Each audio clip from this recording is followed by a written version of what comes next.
எல்லோருக்கும் இனிமையான மாலை நேர வணக்கத்தை தெரிவித்துக் கொள்கிறோம். வானவராயர் ஃபவுண்டேஷன் கடந்த 11 மாதங்களாக தொடர் மாத சொற்பொழிவை நடத்தி கொண்டு வருகிறது.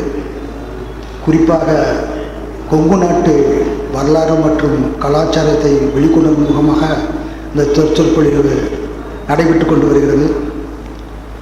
இந்த சொற்பொழிவின் இன்றைய நிகழ்வு 11வது சொற்பொழிவாக அமைகிறது. வானவராயர் ஃபவுண்டேஷன் மறைந்து வருகின்ற நமது பண்டைய வரலாறு கலாச்சாரத்தை ஒரு மீட்டுருவாக்கம் செய்யும் விதமாக பல வழிகளில் பல முயற்சிகளை செய்து கொண்டிருக்கிறது. இந்த மாதம் 10ஆம் தேதி என்று வருடந்தோறும் சிவன் யாத்திரை என்று யாத்திரை ஒன்று நடத்தி கொண்டு வருகிறோம். அதில் இந்த ஆண்டு 10ஆம் தேதி அன்று காஞ்சிபுரத்தில் சிவன் கோயில்களை சுற்றியோட சமண கோயில்கள் மற்றும் வைணவ கோயில்களெல்லாம் வரலாற்று சிறப்புமிக்க பல்லவர் கால கோயில்களெல்லாம் யாத்திரைகளிடம் அதனுடைய வரலாற்று சிறப்புகளையும் கலாச்சிறப்புகளையும் எடுத்து கூறி வருகிறோம். அதன் தொடர்ச்சியாக இந்த மாதத்திலேயே கொங்கு நாட்டு பழமொழிகள் என்ற தலைப்பில் இந்த சொற்பொழிவு அமைய வேண்டும் என்று ஒரு ஆசைப்பட்டார். எங்களை வழிநடத்தி செல்லும் திரு சங்கர் வனராயர் அவர்கள் அந்த அடிப்படையில் மதிப்பிற்குரிய பேராசிரியர் துரை அவர்களிடம் இந்த தலைப்பை பற்றி நான் பேசுவதற்கு அணுகினேன். கண்டிப்பாக பேசுகிறேன் என்று எனக்கு ஒத்துழைப்பு நல்கினார். அவருக்கு எங்களுடைய ஃபவுண்டேஷன் சார்பாக நான் ஒரு முதற்கண் நன்றியை தெரிவித்துக் கொள்கிறேன். என்றால் இந்த தலைப்பு அவருக்கு புதிதாக இருந்தது. ஆனால் எனக்கு என்ன நினைத்தேன் என்றால், அது நாட்டுப்புறையில் இருந்தாலும் இவருடைய பார்வை வேறு விதமாக இருக்குமே என்ற ஒரு காரணத்திற்காக அவரை தேர்ந்தெடுத்தால் நல்லா இருக்கும், இவர் பேசினால் நன்றாக இருக்கும் என்று ஆசைப்பட்டேன். அந்த அடிப்படையில் அவரும் சம்மதம் தெரிவித்தார். அவரை பற்றி எல்லோருக்கும் தெரிந்திருக்கும், நான் சொல்ல வேண்டிய ஒரு இல்லை. கிட்டத்தட்ட 3 நூல்களை ஆய்வு நூல்களை எழுதியிருக்கிறார். கவிதை நூல் ஒன்று எழுதியிருக்கிறார். தொகுப்பு நூல் ஒன்று எழுதியிருக்கிறார். கோவை வாணன் என்ற புனைப்பெயரில் பல கவிதைகளை கட்டுரைகளை எழுதி கொண்டு வருகிறார். ஒரு நல்ல ஆய்வாளர், நல்ல படைப்பாளர். அவர்கள் இந்த அரங்கில் பேசுவதற்கு அனுமதி அளித்ததோடு அவர்கள் இங்கே பேசுவதில் எங்களுக்கு எல்லாம் ஒரு பெருந்த மகிழ்ச்சி அளிக்கிறது. அவரை பேச வருவார் அன்புடன் அழைக்கிறேன் என்று இருந்தார்.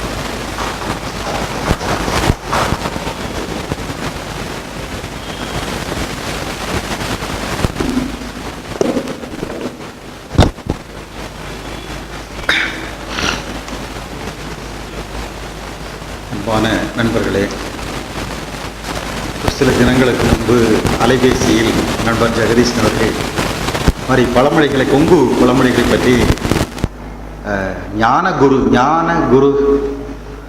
பொறியியல் கல்லூரி, ஞானகுரு தானே பொறியியல் கல்லூரி, குமரகுரு பொறியியல் கல்லூரியில் மாணவர்களுக்கு நீங்கள் கொங்கு பழமொழிகளை பற்றி பேச வேண்டும் என்று சொன்னார்.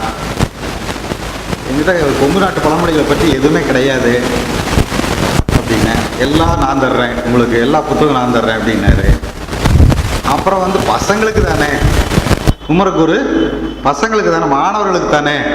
அதுலேயும் அங்கே ஒரு 99 விழுக்காடு பசங்களுக்கு தமிழே தெரியாது. அதில் குமரகுருவில் நம்ம பாட்டு பேச வேண்டியது தானே, பேசிடுறேன் அப்படின்னு. அப்புறம் நூல்கள் எல்லாமே ஜெகதீஷன் தான் கொடுத்தாரு எனக்கு. படித்து கொஞ்சம் எப்படி யோசிச்சுட்டு இருந்தேன். திடீர்னு அந்த கூட்டம் ரத்தாயிடுச்சு, நீங்கள் அதை அப்படியே இங்கே வானவராயர் ஃபவுண்டேஷனில் பேசிடுங்க அப்படின்னாரு. எனக்கு என்னடா, பசங்களுக்கு பேசுறதுக்கு நாம் தயார் பண்ணியிருந்தோம், இவர் வானவராயர் ஃபவுண்டேஷனில் மாதம் வரக்கூடியவர்கள் நல்ல ஓரளவு கொஞ்சம் புலம் ஒரு அறிவு, ஏற்கனவே எல்லா விஷயம் பற்றியும் ஒரு அறிவுள்ள ஒரு அரங்கு, இந்த அரங்கு இதில் பேச சொல்கிறாரே அப்படின்னு தயங்கினேன். இருந்தாலும் பேசுங்கன்னாரு. நானும் உங்கள் முன்னாடி இப்போ நின்றுட்டேன்.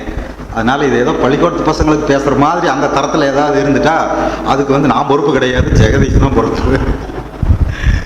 எனக்கு என்னென்னா, இந்த சாக்கில் நம்ம பழமொழிகளையும் குறிப்பாக கொங்கு நாட்டு பழமொழிகளையும் படிப்பதற்கு ஒரு வாய்ப்பு அப்படிங்கிற மாதிரி தான் நான் எடுத்துட்டேன். இதையே இப்போவே மணி 6:30 ஆகுது. எவ்வளவுக்கு முடிப்பேன் அப்படிங்கிறது தெரியல.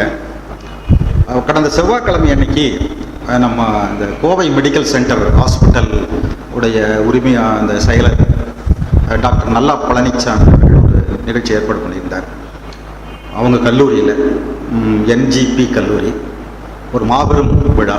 அதில் தமிழ் பண்பாட்டு மையம் அப்படின்னு ஒரு மையம் தொடங்கியிருக்கார் இந்த ஆண்டு.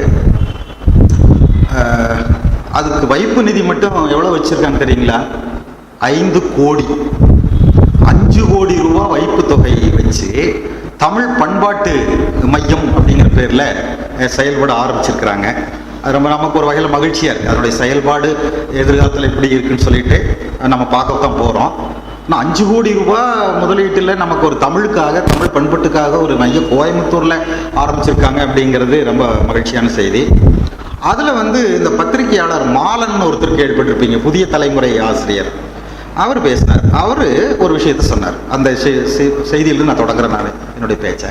அவர் சொன்னார், நம்முடைய தமிழ்நாட்டில் இதுவரைக்கும் வந்திருக்கக்கூடிய தமிழ் படைப்புகளை ஒரு 3 வகையாக நாம் பகுத்து கொள்ளலாம் ஒரு வசதிக்காக அப்படின்னு சொன்னார். அதில் முதல் வகை என்ன சொன்னார்னா வைதீகம் சார்ந்தவை.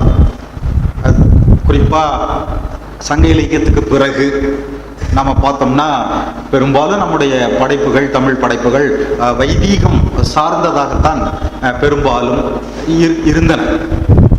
இரண்டாவது மேலை தத்துவ தாக்கத்தின் அடிப்படையில் உருவானவை. அது புதுக்கவிதையாக இருக்கலாம், நாவலாக இருக்கலாம், சிறுகதையாக இருக்கலாம், இப்போ அது திறனாய்வுகளாக இருக்கலாம், கலை கோட்பாடுகளாக இருக்கலாம், ஆய்வு கோட்பாடுகளாக இருக்கலாம், பெரும்பாலும் நம்ம தத்துவ கோட்பாடுகளாக இருக்கலாம். பெரும்பாலும் மேலே தத்துவத்தை படித்து பையோட சொல்லிட்டு இருந்தார். செல்லப்பனுடைய ஒரு வாசகம் சொல்லிட்டு இருந்தார், கவிதை மௌனம், பேச்சு விமர்சனம் அப்படின்னார். ஒரு அது கவிதைன்னு இல்லை, எல்லா படைப்பும் சொல்லலாம். ஒரு படைப்பு என்பது மௌனம், விமர்சனம் தான் பேச்சு, பேச வைக்கிறது விமர்சகம் தான் அப்படின்னு அந்த மேடையில் அவர் சொன்னார். அது கூட மேலை நாட்டினுடைய ஒரு தாக்கத்தில் அவர் சொன்னது தான். இது 2வது வகை. 3வது வகையாக அவர் சொன்னது ஒன்று, அது ரொம்ப முக்கியமான நம்முடைய தளம். அதுதான் அது என்னன்னு கேட்டிங்கன்னா, இந்த மண் சார்ந்த படைப்புகள், இந்த மண்ணில் உற்பத்தியாகின்ற, படைக்கப்படுகின்ற, முளைக்கின்ற, கிளைக்கின்ற படைப்புகள்.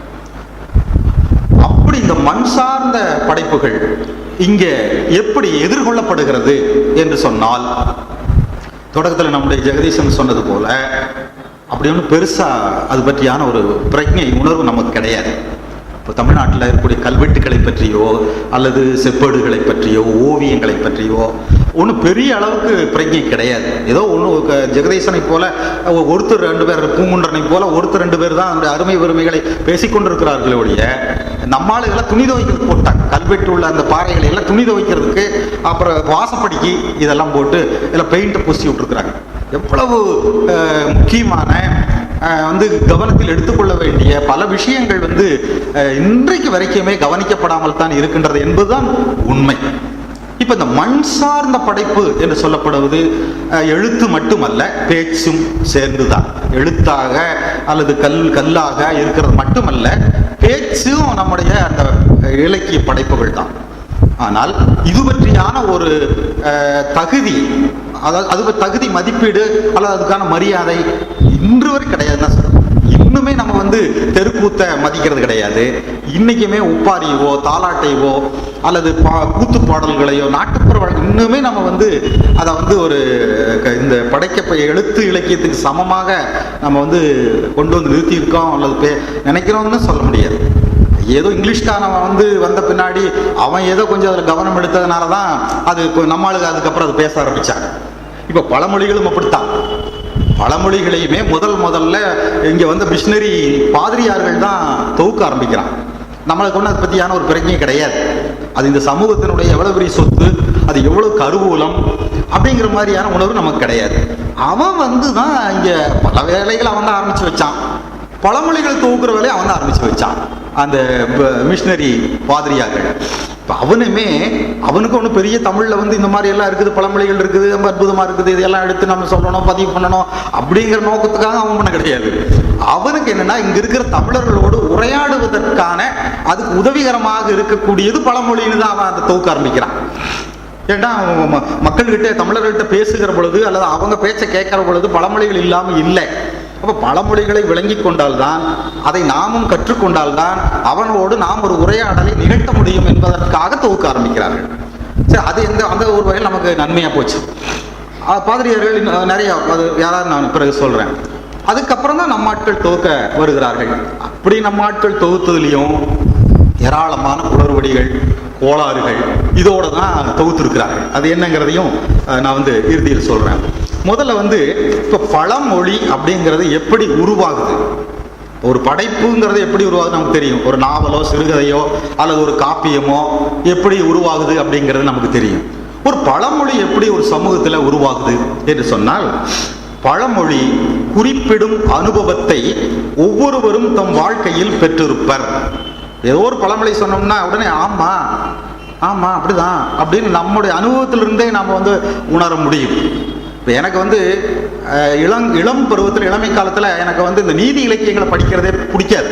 இந்த 14 கீழ்கணக்கு இருக்கு பாருங்க, 4 அடி 4 மணி 40 இனி 40 அந்த வரிசை 14 கீழ்கணக்கு நீதி, அதை எனக்கு படிக்கிறதுக்கே பிடிக்காது. இதையும் போய் படிச்சுட்டு இருப்பான், இப்படி இருக்காத ஒழுக்கத்தை சொல்லி இதை போய் எவன் படிச்சுட்டு இருப்பான் அப்படின்னு தூக்கி போட்டுருவேன்.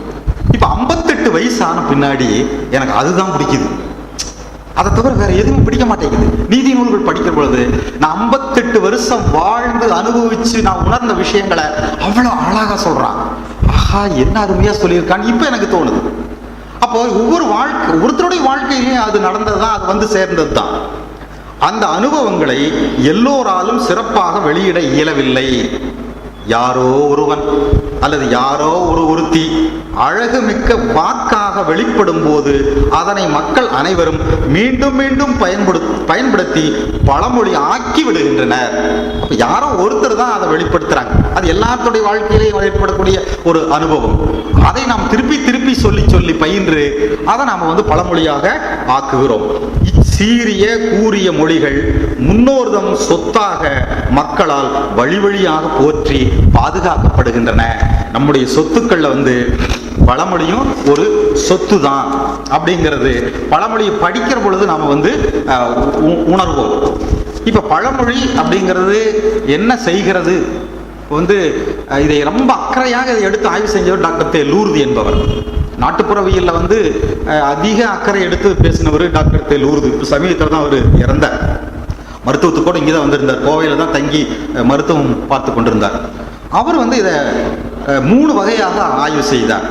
பழமொழிகளை எடுத்துக்கொண்டு அவர் ஒட்டுமொத்தமாக தமிழ்நாட்டு பழமொழிகள் எல்லாவற்றையும் எடுத்துக்கொண்டு 3 வகையாக ஆய்வு செய்தார். ஒன்று அமைப்பு, அதாவது ஸ்ட்ரக்சர்.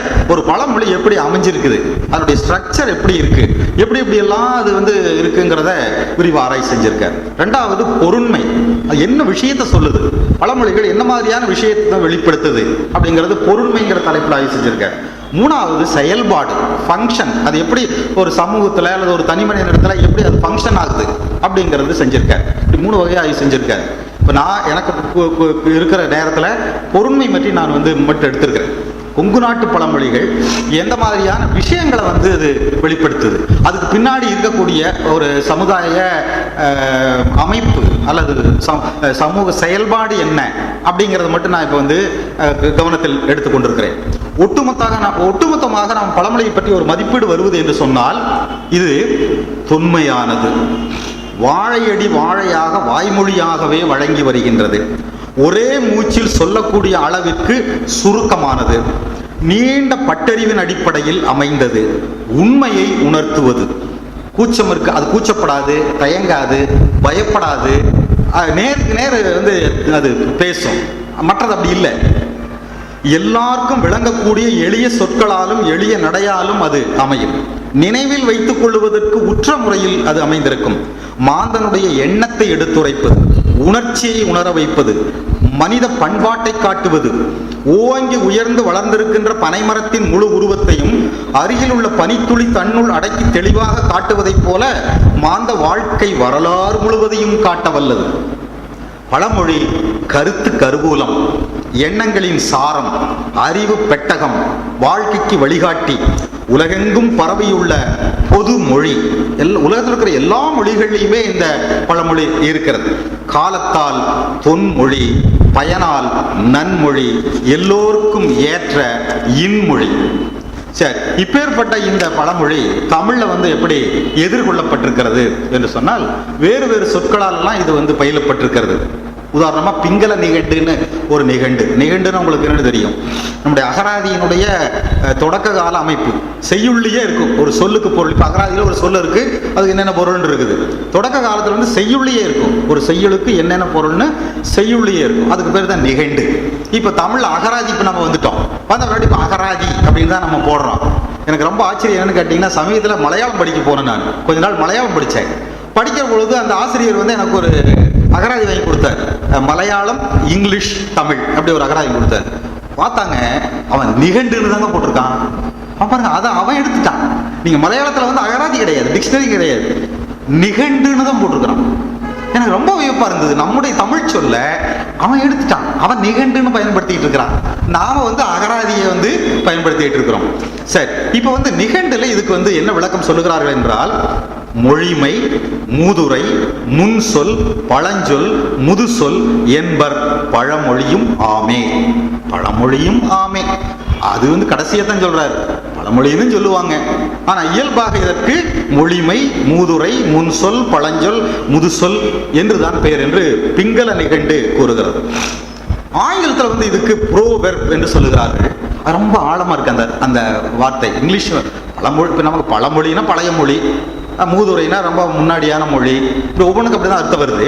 ஆனால் ஆங்கிலத்தில் வந்து அதுக்கு மூலம் விளக்கத்தை பார்த்தோம்னா ரொம்ப அழகாக இருக்குது.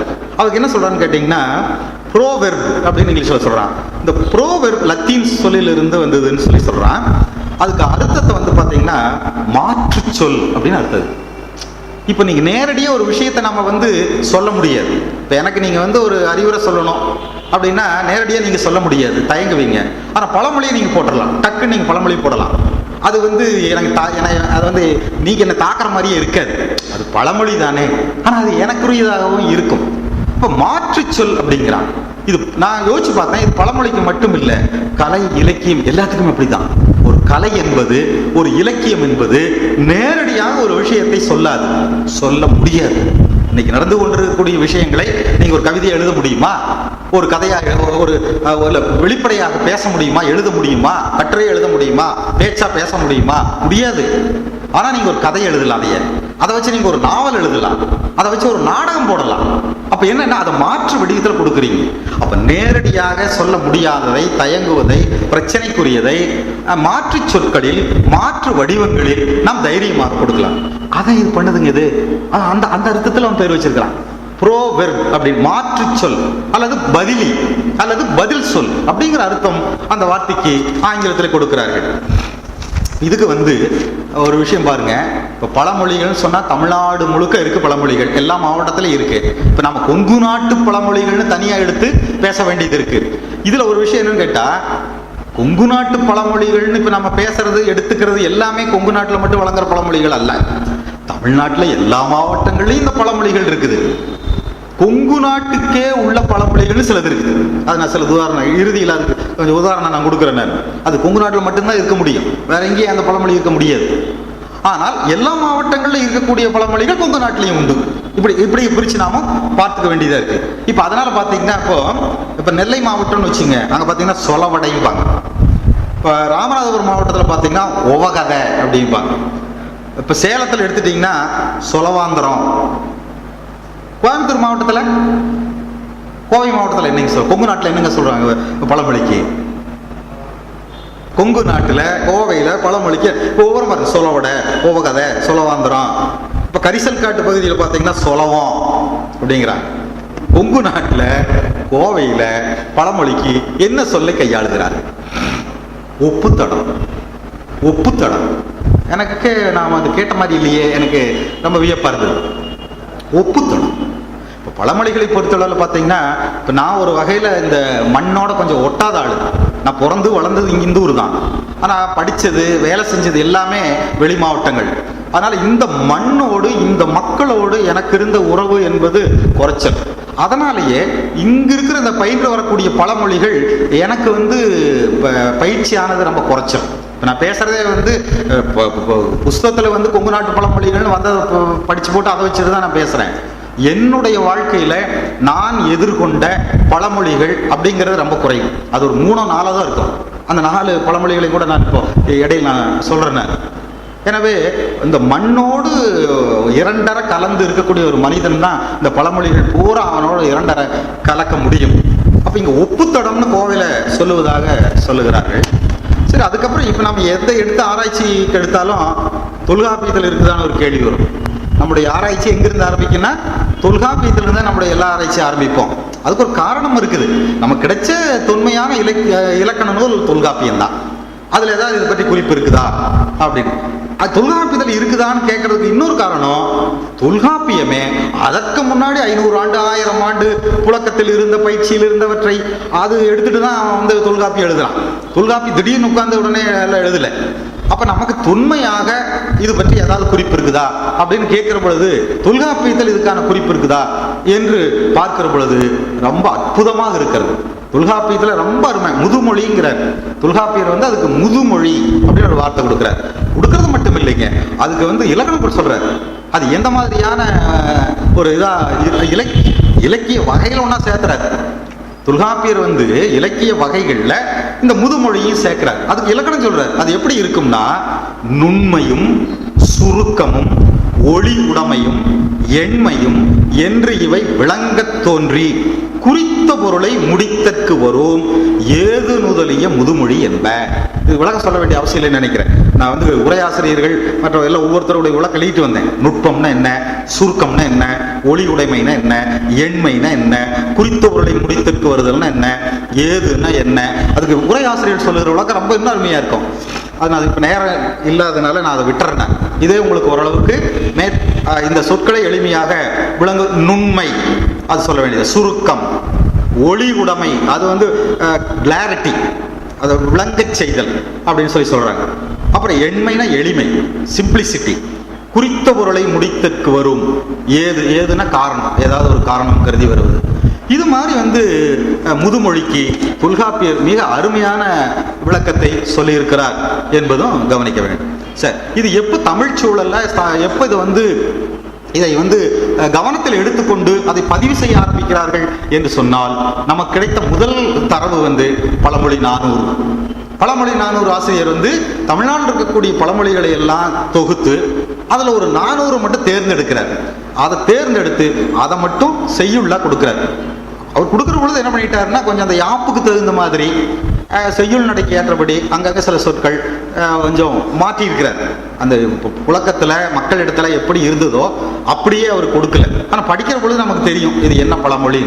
அந்த மாதிரி ஒரு முயற்சி பண்ணியிருக்கிறார். அதுவே ரொம்ப நமக்கு ஒரு ஆச்சரியமான முயற்சி. பழமொழி 400 இது உதாரணமாக கிபி 6ஆம் நூற்றாண்டு கடைசி, ரொம்ப கீழே கொண்டு வந்தா கூட ஒரு கிபி 600ல் அவர் இதை வந்து செஞ்சிருக்காருன்னு சொல்லலாம்.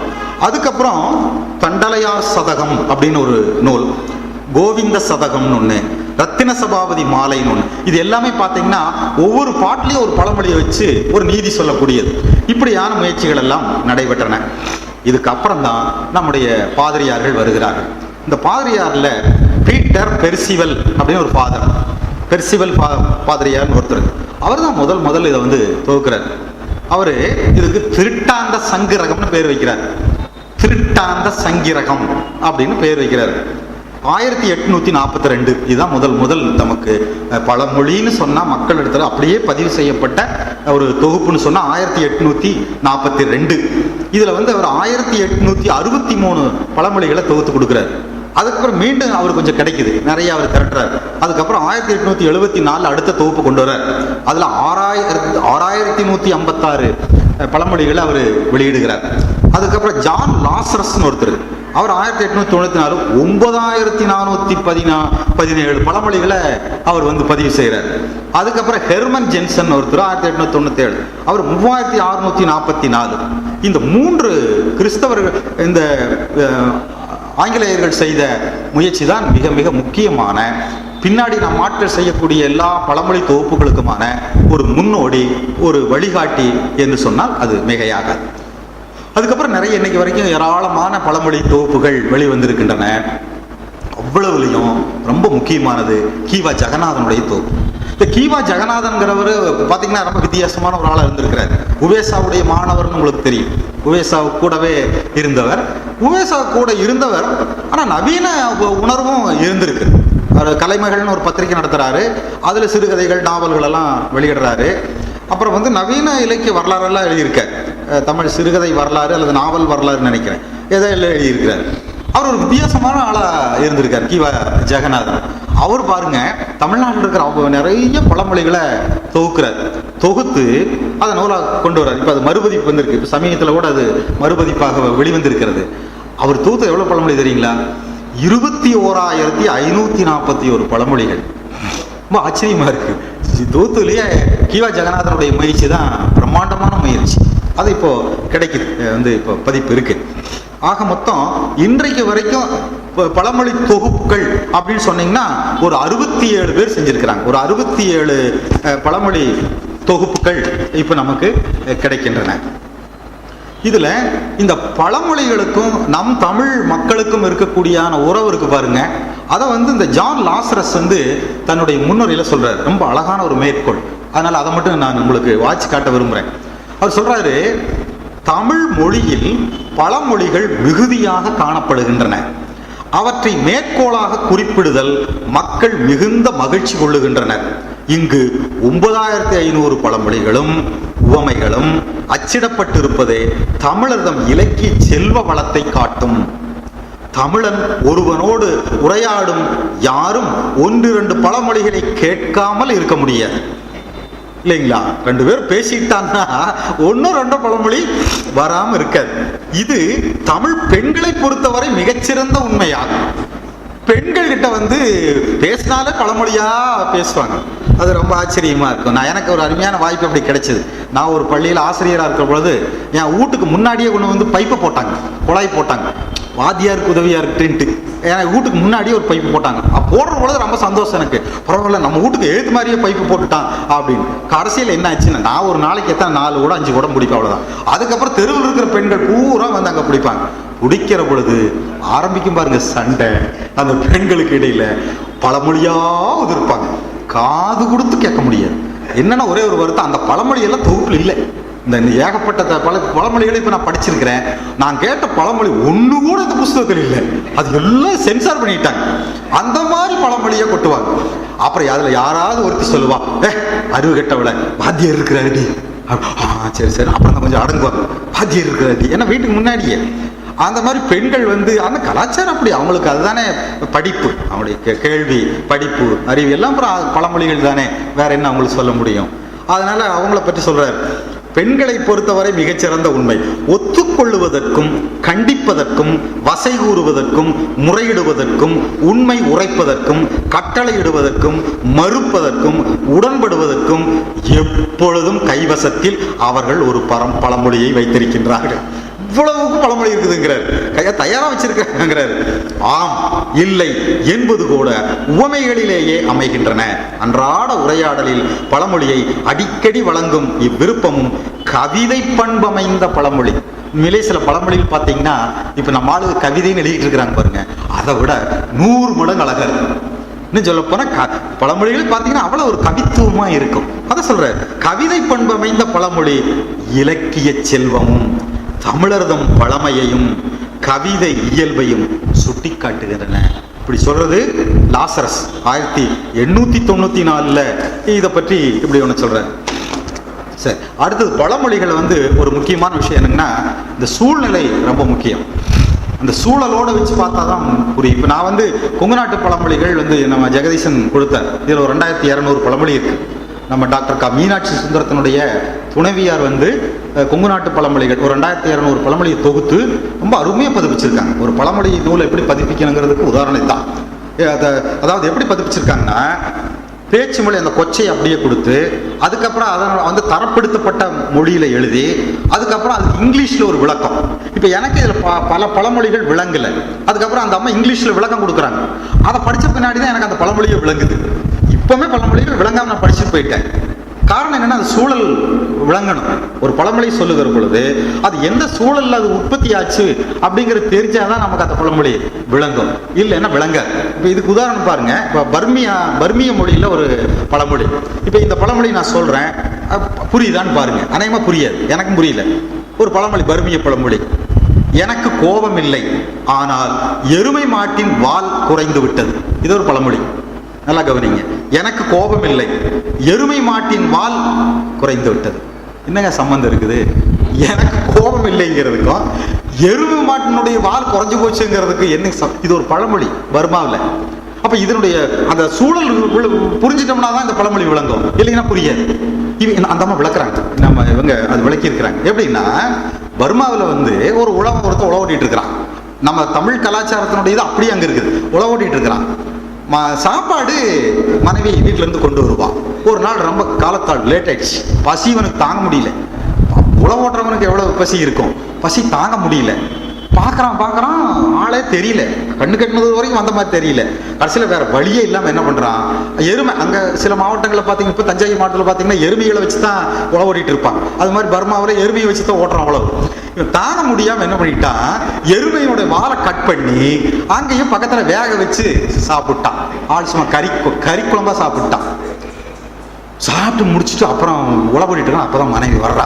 அவளுக்கு பாவம் எத்தனையோ பிரச்சனை, அவன் மேல தப்பு சொல்ல முடியாது. வர்றா, பயந்துட்டு தான் வர்றான். வந்த உடனே, ஏங்க என் மேல கோவங்களா, என் மேல கோவமா அப்படின்னு கேட்கறான். அதுக்கு தான் அவன் சொல்றான், எனக்கு ஒன்றும் கோவம் இல்லை, ஆனா எருமை மாட்டு வால் தான் கொஞ்சம் குறைஞ்சு போச்சு. அப்ப என்னன்னா, கோபம் இல்லை, நீ வர லேட் பண்ணதுனால என்னாச்சு, எருமனுடைய வாழை கட் பண்ணி நான் வேக வச்சு திங்க வேண்டியதா போச்சுன்னா. இப்ப இது அந்த சூழல் தெரிஞ்சாலுடைய நமக்கு வந்து விளங்காது. இது மாதிரி தமிழ்ல வந்து பல பழமொழிகள் சூழ்நிலையோட நம்ம வச்சு பார்த்தோம்னா தான் விளங்கும். இப்போ அதுக்கு இங்கே இதில் ஒரு பழமொழி ஒன்று சொல்றாங்க. ஒரு பழமொழி பார்த்தீங்கன்னா, எவன் கூட போனா என்ன, லப்பைக்கு துட்டு 2 பணம் அப்படின்னு ஒரு பழமொழி. அது கொங்கு நாட்டு பழமொழி தான். இப்போ எனக்கு இது விளங்கலை, என்னடா இது, எவன் கூட போனா என்ன, லப்பைக்கு துட்டு 2 பணம் அப்படின்னு விளங்கலை எனக்கு. அப்புறம் அம்மா அவங்க விளக்குறாங்க. ஏன்னா, லப்பைங்கிறது வந்து மதம் மாறிய முஸ்லீம், தமிழர்களா இருந்து தமிழ் பேசக்கூடியவங்க முஸ்லீமா மாறினா அவங்களுக்கு லப்பைன்னு பேர். காவிரி கரையோரத்தில் பார்த்தீங்கன்னா அந்த பரிசல் அதிகமாக அவங்க தான் ஓட்டுவாங்க. இந்த கரையிலேருந்து அத்தை கரை கொண்டு போகிறது. இப்போ ஒரு பரிசல்ல ஒரு ஜோடி ஏறுது, அவனுக்கு வந்து அந்த யார் என்னங்கிறத பற்றி அவனுக்கு என்ன, அது யார் கூட போனா அவனுக்கு என்ன, அவனுக்கு வாடகை 2 பணம், துட்டு 2. அது யார் கூட போனா என்ன, இது ஒரு பழமொழி. இப்ப லப்பைனா யாரு, அது பரிசல கொண்டு போகக்கூடியது, அதை அவன் தொழிலா வச்சிருக்கிறான். இப்படிங்கிற மாதிரியான அந்த சூழ்நிலை எல்லாம் நமக்கு வந்து ஒரு வகையில புரிஞ்சாதான் இந்த பழமொழி நமக்கு விளங்கும். இது மாதிரி நிறைய பழமொழிகள் இருக்கு. நான் சின்ன பையனா இருக்கிற பொழுது கன்னடத்து பழமொழி ஒருத்தர் சொன்னாங்க. இங்க கவுடர்கள் அதிகம் இல்லைங்களா, நம்ம கோவை மாவட்டத்துல கவுடர்கள் அதிகம், இந்த ஒக்குலியர்னு சொல்லக்கூடியவங்க. எனக்கு நிறைய அவங்களோட தொடர்பு உண்டு, அவங்க பக்கத்து வீடு நிறைய அந்த மாதிரி தொடர்பு உண்டு. அவங்க வந்து ஒரு பழமொழி சொன்னாங்க. நான் சின்ன பையனா இருக்கிற பொழுது எனக்கு வந்து அது அப்படியே மனசுல பதிவாயிடுச்சு. பல ஆண்டுகளானாலும் நான் அது பல கூட்டங்கள்ல வகுப்புல சொல்லிட்டு இருக்கிறது உண்டு. ரொம்ப அருமையான பழமொழி. என்ன பழமொழி கேட்டீங்கன்னா, பாருங்க, கூத்தெல்லாம் ஒள்ளி கூத்து தான், பாராத்தா வெகுபாரா. இது கன்னடத்து பழமொழி. நீங்க மேலோட்டமா பாருங்க, ஏதாவது புரியுதான்னு. கூத்தெல்லாம் ஒள்ளி கூத்து தான், ஒள்ளி கூத்துனா நல்ல கூத்து, கூத்தெல்லாம் நல்ல கூத்து, ஆனா பாராத்தான் வெகுபாரா. ஆனா வெயிட் தான் பயங்கர வெயிட். ஏங்க, கூத்துக்கும் வெயிட்டுக்கு என்னங்க சம்பந்தம் இருக்குது, கனத்துக்கு என்னங்க இருக்குது? இப்ப இது நீங்க சூழ்நிலையை விளங்கிட்டாலும் இந்த பழமொழி புரியாது. என்னன்னா, அப்பனும் மகனும் கூத்து பார்க்க போறாங்க. கூட்டம் பயங்கரமான கூட்டம், கூத்துனா தெரியும் உங்களுக்கு, சுத்தி எல்லாம் ஜனங்க நின்று பாக்குறாங்க, பெரிய பெரிய ஆளுங்க நின்று இருக்கிறாங்க. அவங்க அப்பனுக்கு தெரியுது, பையனுக்கு தெரிய மாட்டேங்குது. அவனுக்கு எட்டி எட்டி பாக்குறான், கால் சந்துல பாக்குறான், அட்டரத்து நிறைய நிக்கிறான், ஒண்ணுமே தெரிய மாட்டேங்குது. பாக்குற வரைக்கும் பாக்குறான். என்ன செய்யறான், பக்கத்துல ஒருத்தன் ரொம்ப கூத்த ரொம்ப ஆர்வம் பார்த்துட்டு இருக்கிறான். ஒரே ஜம்ப் ஏறி அவன் தோல் மேல உட்காந்துக்கிறான். இந்த பக்கம் ஒரு கால் அந்த பக்கம் ஒரு காலை போட்டு அப்படி ஜம்முன்னு உட்காந்துக்கிறான். அவன் கூத்து பார்க்குற அந்த ஈடுபாட்டுல மேல இவன் ஏறி உட்கார்ந்ததே தெரியல இவனுக்கு. அவன் கூத்த ரொம்ப சுவாரஸ்யமா பார்த்துட்டு இருக்கிறான். இவன் நல்ல ஜாலியா உட்காந்துட்டு அப்படியே கூத்து பார்த்துட்டே இருக்கிறான். கடைசியில கூத்து முடிகிற சமயம் அது தெரியும் நமக்கு, கூத்து முடிகிற அந்த கட்டம் தெரியும். ஒரே குதி கீழே குதிச்சுக்கிறான், ஜம்ப் பண்ணி கீழே குதிச்சுக்கிறான். முடியுது கூத்து. உங்க அப்பன் கேட்கறான், ஏண்டா தம்பி கண்ணு, கூத்தெல்லாம் எப்படா? அதுக்கு அவன் சொல்றான், கூத்தெல்லாம் ஒள்ளி கூத்து தான். இல்ல இது வந்து அவன் அந்த தாங்கிட்டு இருந்தான் பாருங்க, அவனை கேட்கறாங்க கூத்து எப்படா அப்படின்னு. அந்த தாங்கிட்டு இருந்தான அந்த பையன் அவனை கேட்கறாங்க. அவன் சொல்றான், கூத்தெல்லாம் ஒள்ளி கூத்து தான், பாராத்தான் வெகு பாரம், பாரம் தான் வெகு பாரம். அப்ப அவன் ஏறி உட்கார்ந்து இருந்தா ஏன் பாரம், இதெல்லாம் அவனுக்கு தெரியல அவனுக்கு. இப்ப இது ஒரு பழமொழியாக வந்து பின்னாடி உருவாகும். இது மாதிரி நம்ம எந்த பழமொழிக்கும் சூழ்நிலை ரொம்ப முக்கியம் அப்படிங்கிறது எல்லா ஆய்வாளர்களுமே சொல்றாங்க. இப்ப நான் கொங்கு நாட்டு பழமொழிகளுக்கு வர்றதுக்கு முன்னாடி, நான் கொங்கு நாட்டை சார்ந்தவன் தான். என் வாழ்க்கையில பதிவான ஒரு சில பழமொழிகளை, அதுவும் கொங்கு நாட்டு பழமொழிகள்ங்கிறதுனால சொல்லிட்டு அப்புறம் நான் கொங்கு நாட்டு பழமொழிகளுக்கு வர்றேன். என்னுடைய வாழ்க்கையில சில பழமொழிகள் வந்து அப்படியே பசுமரத்தாணி மாதிரி வந்து பதிவான அது உண்டு. உதாரணமாக 1981 என்னுடைய நான் பணிக்கு போனது, நான் தமிழாசிரியராக 1981 ஒரு கிராமத்துக்கு தமிழாசிரியராக போகிறேன்.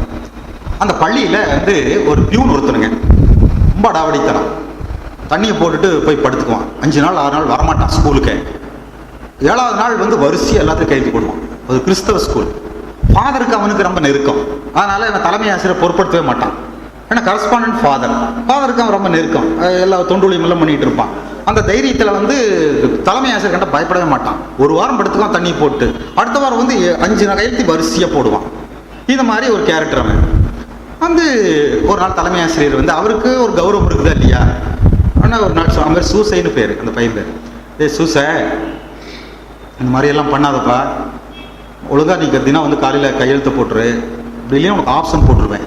ஆப்ஷன் போட்டால் என்ன தெரியுமா, அந்த சம்பளம் கட் பண்ணிடுவாங்க, ஜாக்கிரதை அப்படின்னு அவர் சொல்றாரு. நாங்கள்லாம் ஆசிரியர்கள் கையெழுத்து போடுறதுக்காக காலையில் எல்லாம் அங்கே சுற்றி அப்படியே பக்கத்தில் நின்றுட்டு இருக்கிறோம்.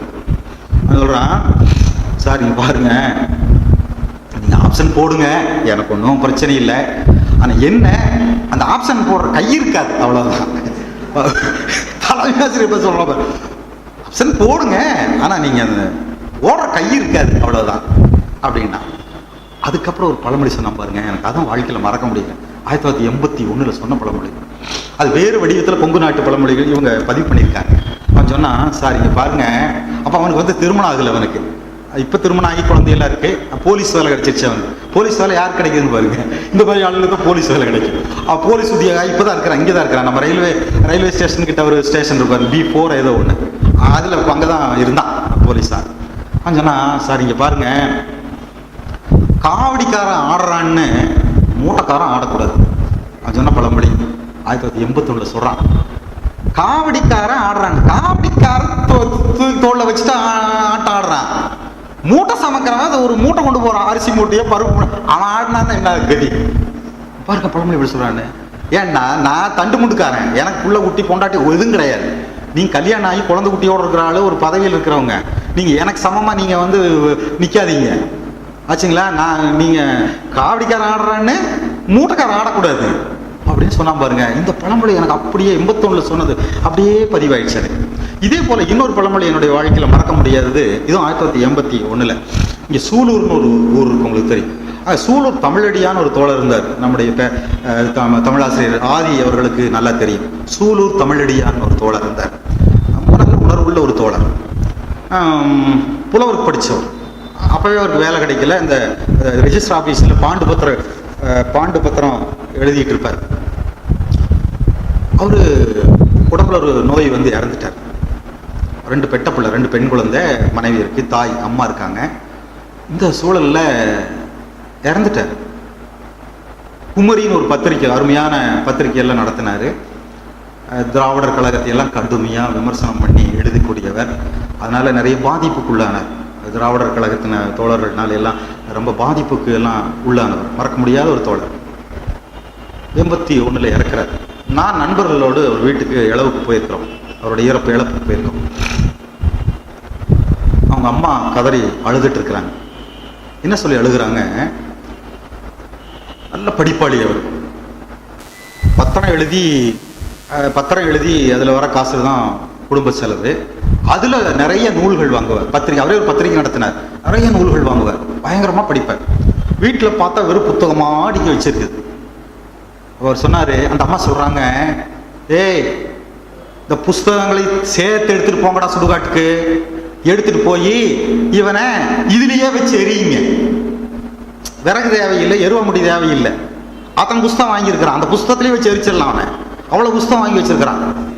அதனால இந்த புஸ்தகத்தையும் எடுத்துட்டு போய் சுடுகாட்டில் இவனை இதை வச்சே எரியுங்கடா அப்படின்னு அந்த அம்மா புலம்புறாங்க, ஒரு தாய் புலம்புறாங்க. எவ்வளவு பெரிய சோகம், எவ்வளவு பெரிய அவலம் அது.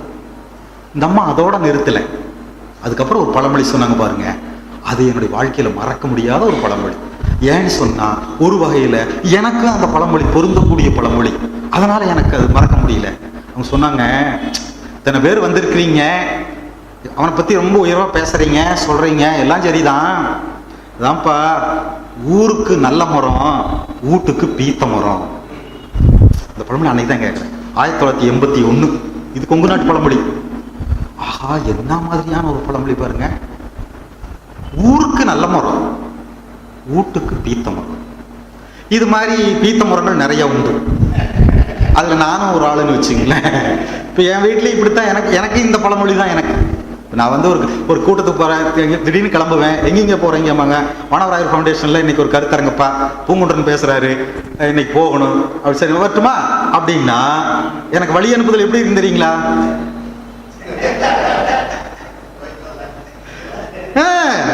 ஓ, அந்த ஸ்டாப்பிங் போலீஸ்ல இந்த போலீஸ் சொல்றான் இல்லையா, போலீஸ் அப்படிதானே சொல்லுவோம் உங்களுக்கு. அப்படி அது மாதிரி நம்ம கிளம்பு.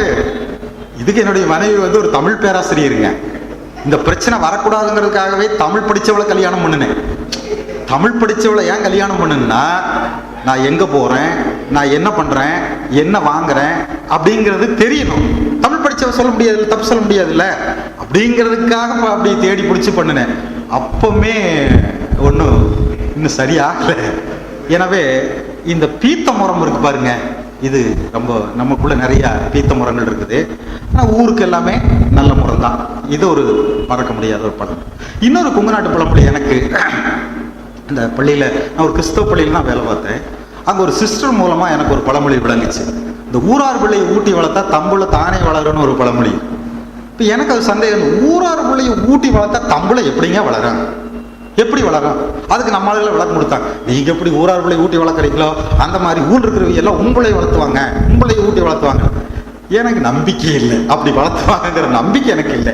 இது ஏதோ பிரச்சனை இருக்குது, இந்த பழமொழி எங்கேயும் இடிக்குது அப்படின்னு நான் ரொம்ப நாளாக யோசனை பண்ணிட்டு இருந்தேன்.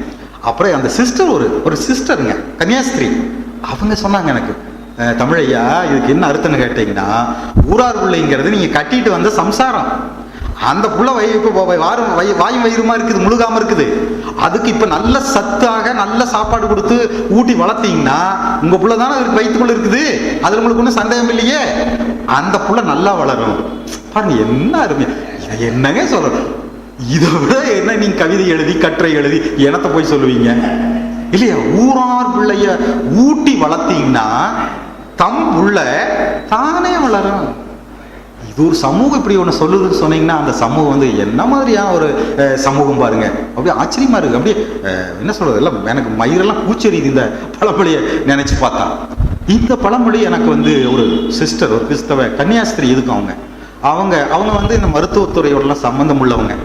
அதனால அந்த பெண்கள் கர்ப்பமாக இருக்கிறவங்களுக்கு மருந்து கொடுக்கறது, அந்த மாதிரியான அந்த இதெல்லாம் மருத்துவ இதோட தொடர்புடையது.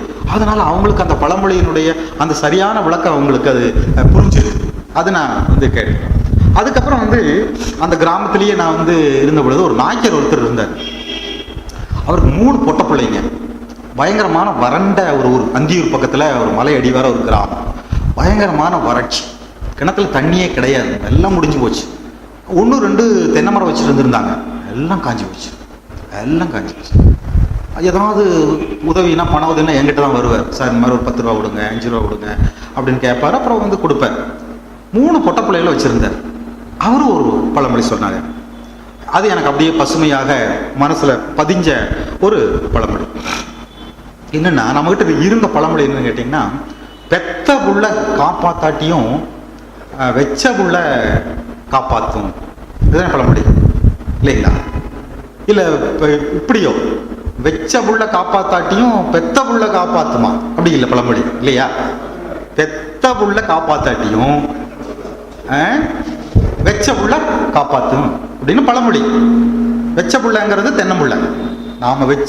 நாம பெத்து வளர்த்தின பிள்ளைகள் நம்மை காப்பாற்றாவிட்டாலும் நாம் வச்சு வளர்த்த பிள்ளை இருக்குதே தென்னம்பிள்ளை, அது துரோகம் பண்ணாது, அது நம்மளை காப்பாற்றும் அப்படிங்கிறது பழமொழி. அவர் சொன்னாரு, இந்த பழமொழி என்னை பொறுத்தளவுல பொருந்தாம போயிடுச்சு, தப்பா போயிடுச்சு அப்படின்னு. தப்பா போயிடுச்சு, இந்த பழமொழி என்னுடைய வாழ்க்கையில தப்பா போயிடுச்சுங்கிறார். அப்ப பழமொழின்னு பாருங்க, சமூகத்துடைய மாற்றத்துக்கும் வளர்ச்சிக்கும் கட்டத்துல சிலது கொஞ்சம் சிக்கலாக கூட ஆகலாம் அப்படிங்கிற மாதிரி எனக்கு இன்றைக்கு தோணுச்சு. அவர் சொன்னாரு, சார் எனக்கு 3 பொட்ட பிள்ளைங்க, ரொம்ப வறுமை, ஆனா சிரமப்பட்டு அந்த 3 பொட்ட பிள்ளைகளுமே படிக்க வச்சேன். அது 2 பேர் நர்ஸா இருந்தாங்க, கோவை மருத்துவமனையில நர்ஸா இருந்தாங்க. இன்னொரு ஒண்ணு என்கிட்ட படிச்சா, என் மாணவி என்கிட்ட படிச்சுட்டு இருந்தாங்க. நல்லா படிப்பாங்க, 3 பேருமே பயங்கரமான படிப்பு, நல்ல படிச்சு 3 பேருமே வேலைக்கு போயிட்டாங்க. தோட்டம் காலி, குடிக்கிறதுக்கு தண்ணி கிடையாது, தென்னம்புள்ள அவ்வளவுமே காஞ்சி போச்சு. அப்புறம் என்னாச்சுன்னா, இவங்க 3 பேர் வேலைக்கு போன முன்னாடி மாசம் மணி ஆர்டர் பணம் 3 பேருமே பணம் அனுப்புவாங்க. அப்பாவுக்கு 3 பேருக்கிட்ட இருந்து மணி ஆர்டர் வரும் மாசம். அப்போ ஒரு நாள் என்கிட்ட இருந்து சொன்னார், சார் இந்த மாதிரி என்னுடைய வாழ்க்கையில என்ன ஆச்சுன்னா, வெச்ச புள்ள என்னை காப்பாத்தல, ஏன் தண்ணி இல்லை, எல்லாம் காஞ்சி போச்சு, ஆனா பெத்த புள்ள என்னை காப்பாத்திடுச்சுங்க. ஆனா படிக்க வச்சதுனால. நாய்க்கர் ஒருத்தர், நாய்க்கர்களில் பொட்ட பிள்ளைகளை படிக்க வைக்கவே மாட்டாங்க, ஆனா அவர் படிக்க வச்சார். ஆனா சொன்னார், வெச்ச புள்ள என்னை காப்பாத்தல, பெத்த புள்ள தான் என்னை காப்பாத்து. இது பழமொழியினுடைய மறுதலையாக அவருடைய வாழ்க்கையில நிகழ்ந்தது. இது என்னுடைய வாழ்க்கையோட நான் பட்ட இது எல்லாமே கொங்கு நாட்டு பழமொழிகள். இதில் எனக்கு ரொம்ப பிடிச்சமான ஒரு பழமொழி, நான் எல்லா வகுப்புகளில் கூட்டங்களில் எல்லாமே சொல்லுவது உண்டு, அதுவும் கொங்கு நாட்டு பழமொழியில இருக்கு. அது என்ன பழமொழின்னு கேட்டிங்கன்னா, ரொம்ப அற்புதமான ஒரு பழமொழி. இப்போ நான் கொங்கு நாட்டு பழமொழிகள் ஒரு 2200 பழமொழிகள் நான் படிச்சிருக்கேன். அவ்வளோதான் தொகுத்துருக்குறாங்க. ஒரு 2200 கொங்கு நாட்டு பழமொழிகளை நம்முடைய மீனாட்சி சுந்தரத்துடைய துணைவியார் போட்டிருக்காங்க. அதுக்கப்புறம் கொங்கு நாட்டு பழமொழிகளை யாருமே தொகுத்ததாக தெரியல. இன்னொரு சோகம் என்னன்னு கேட்டிங்கன்னா, தமிழ்நாட்டு பழமொழிகளை பல பேர் ஆய்வு செஞ்சு நிறைய எழுதியிருக்காங்க, ஒருத்தர் கூட இதை பார்க்கல. கொங்கு நாட்டு பழமொழிகள் இந்த புஸ்தகத்தை யாருமே பார்க்கல. இல்லை பார்த்துட்டு அதை கவனத்தில் எடுத்துக்கலையா அப்படிங்கிறது எனக்கு சந்தேகமா இருக்கு. இப்போ பாருங்க, இந்த கொங்கு நாட்டு இந்த ஒரு பழமொழியை என்ன மாதிரியான ஒரு விஷயத்தை சொல்லுதுன்னு பாருங்க.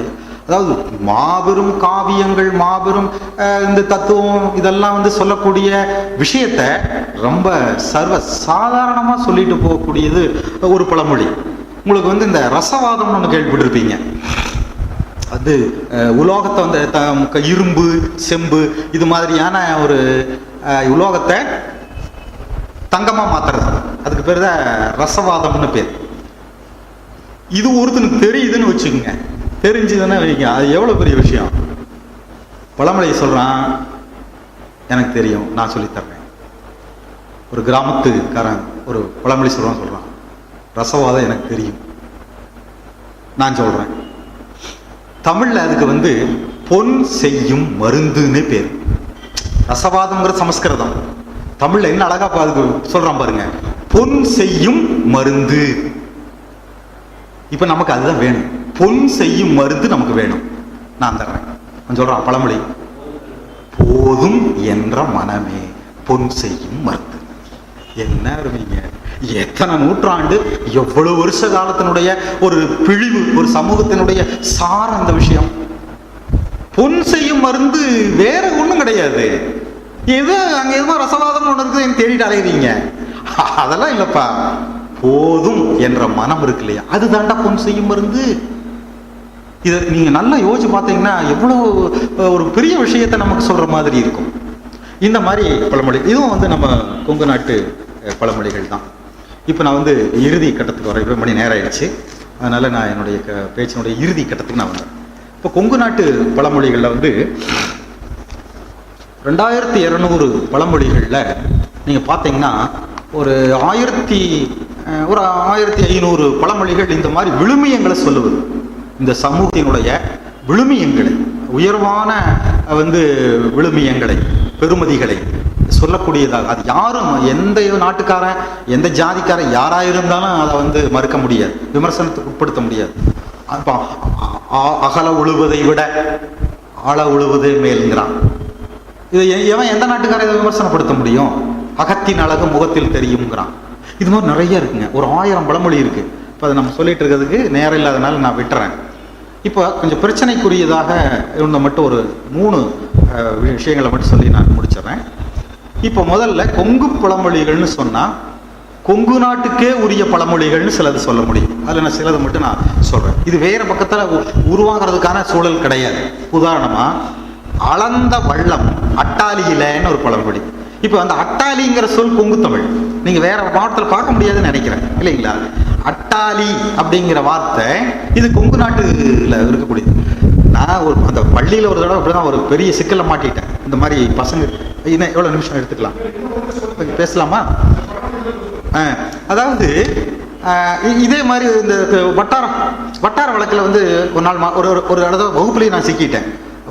தர்ம சங்கடம் போச்சு. எப்படின்னு கேட்டிங்கன்னா, நான் பசங்களை என்ன பண்ணுவேன், வாரத்துக்கு ஒரு வகுப்பு முழுக்க அவனுங்களையே பேச விடுவேன், விடுகதைகள் சொல்லுவேன்.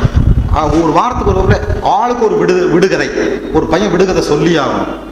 இன்னொரு இதில் பழமொழி ஆளுக்கு ஒன்று சொல்லி ஆகணும். இன்னொன்று கதை, கிராம கதை, நாட்டுப்புற கதை ஒரு சொல்லணும். இப்படி நான் வந்து வாரத்துக்கு ஒரு வகுப்பு வச்சிருவேன். ஒரு நாள் ஒரு பையன் என்ன பண்ணா, வகுப்பு ஆண் பெண் இருபாலர் இருக்கிற வகுப்பு. அது நான் முதல்லயே கேட்டுக்கிறது கிடையாது, இல்லை சென்சார்லாம் பண்ண முடியாது, வரிசையா சொல்லுங்கடா அப்படின்னு. ஒரு பையன் டக்கு எந்திரிச்சிட்டு அழகான பிள்ளைக்கு அள்ளையில ஓட்டேன்னா, அள்ளையில ஓட்ட என்னடா அல்ல, எனக்கு கொஞ்சம் சொல்ல தெரியலைங்க. அல்லன்னா என்னடா அல்ல, சைடு பக்கம் சொல்றான். இப்ப இது நீங்க வந்து கொங்கு நாட்டை தவிர வேற எங்கேயும் இந்த பழமொழி உருவாகிறதுக்கு வாய்ப்பு கிடையாது. அது மாதிரி அட்டாளின்னு சொன்ன பாருங்க, அளந்த வள்ளம்.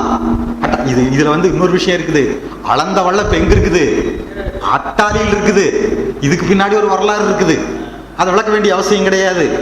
அளந்த வள்ளம் அட்டாளியில் இருக்குதுன்னா அதுக்கு ஒரு வரலாறு பின்னாடி நீங்க ஒரு சமூக விதி நீங்க யோசிக்க வேண்டியதுதான். அப்புறம் பாருங்க, ஆய்ப்பாளத்தான் கல்யாணம், போய் பார்த்தா தெரியும். ஆய்ப்பாளையம் எங்க இருக்குது யாராவது தெரியுங்களா? ஆய்ப்பாளையம் அது கொங்கு நாட்டில் தான் இருக்கு. எங்க இருக்குன்னு தெரியல. எங்கேயும் திருப்பூர் பக்கத்துலையா பாருங்க. அப்புறம் இன்னொன்னு பாருங்க, உள்ளூர்ல ஓணாம் பிடிக்காதவன் உடையாம்பாளையம் போய் உடும்பு பிடிக்கிறானா. உடையாம்பாளையம் வந்து எங்க இருக்கு? கொங்கு நாட்டில் தானே இருக்குது உடையாம்பாளையம். எரும குருடு பேர் வெள்ளிங்கிரி, எரும குருடு பேர் வெள்ளிங்கிரி, இது நம்ம தான். அவன் பாருங்க, இளவுக்கு போனவ புருஷனை தின்னா, எதிரே வந்தவ தாலி அறுத்தா, எந்த நாய் எங்க போனா என்ன, கொங்கு நாய் குட்டி போட்டா என்ன. பாருங்களேன், கொங்கு நாய் குட்டி போட்டா என்ன, நாய்க்குல கூட கொங்கு நாய்னு சொல்றோம் பாருங்க. அது நம்ம இங்க தான் பாருங்க. அப்புறம் ஓரி ஆடுகிற வீடு தூரி ஆடி போகும். இந்த ஓரி ஆடுதல் இருக்கு பாருங்க, இது நம்ம தமிழ், கொங்கு தமிழ். ஓரி ஆடாதீங்கடா, ஓரி ஆடுற வீடு தூரி ஆடி போகும். குருடிமலை மேல எறும்பு உருகிறதுன்னு சொன்னானா. குருடிமலைங்கிறது நம்ம தெரியும் உங்களுக்கு, இந்த மருதமலையினுடைய இணையம். அது குருடிமலை. நான் பள்ளிக்கூடத்தில் படிக்கிற பொழுது எனக்கு வாத்தியாரு குருடிமலைன்னு சொல்லி கொடுத்தாங்க. எனக்கு அது பொருளே விளங்கலை. அப்படி சொன்னா, நீங்க இங்கிருந்து பாத்தீங்கன்னா ஒரு வயசான ஒருத்தி குந்த வச்சு உட்காந்துருக்கிற மாதிரி இருக்கும். அது வந்து கண்ணு தெரியாதுங்க, ஒரு கிழவி குந்த வச்சு உட்காந்துருக்கிறா, குருடி. அதனால அதுக்கு பேர் குருடிமலைன்னு எனக்கு விளங்க சொல்லிட்டு இருந்தாங்க. அப்புறம் தான் எனக்கு தெரிஞ்சது, குருடிமலைங்கிறது குரு ரிஷி மலை. ரிஷிங்கிறது தமிழ்ல இருடின்னு வரும். குரு இருடி மலை, குரு இருடி மலை, குரு இருடி மலை, குரு விருடி மலை, குருடிமலைன்னு ஆயிடுச்சு. அதே பக்கத்தில் பார்த்தீங்கன்னா குண்டு பெருமாள் கோயில் ஒரு கோயில் இருக்கு. குண்டு பெருமாள் கோயில் ஒரு கோயில் இருக்கு, சோமனூருக்கு முன்னாடி. நான் பள்ளிக்கூடத்தில் படிக்கிற பொழுதெல்லாம் இறங்கி அங்கே போய் எட்டி பார்ப்பேன். பெருமாள்ல குண்டு பெருமாள் ஏது, பிள்ளையார்ல தானே குண்டு பிள்ளையார், பெருமாள்ல ஏது குண்டு பிள்ளையார், குண்டு பெருமாள் அப்படி ஒரு திருப்பாரு. எட்டி பார்த்தா குண்டாவே இல்லை, ஒல்லியா தான் இருக்கிறாரு. என்னடா இது குண்டு பெருமாள்ங்கிறாங்களேன்னு சொல்லி பார்த்தா இப்பதான் எனக்கு தெரியுது, அது குன்று பெருமாள். குன்று மேல் இருக்கிற பெருமாள், குன்று பெருமாளை நம்மளால குண்டு பெருமாள் ஆக்கிட்டான்.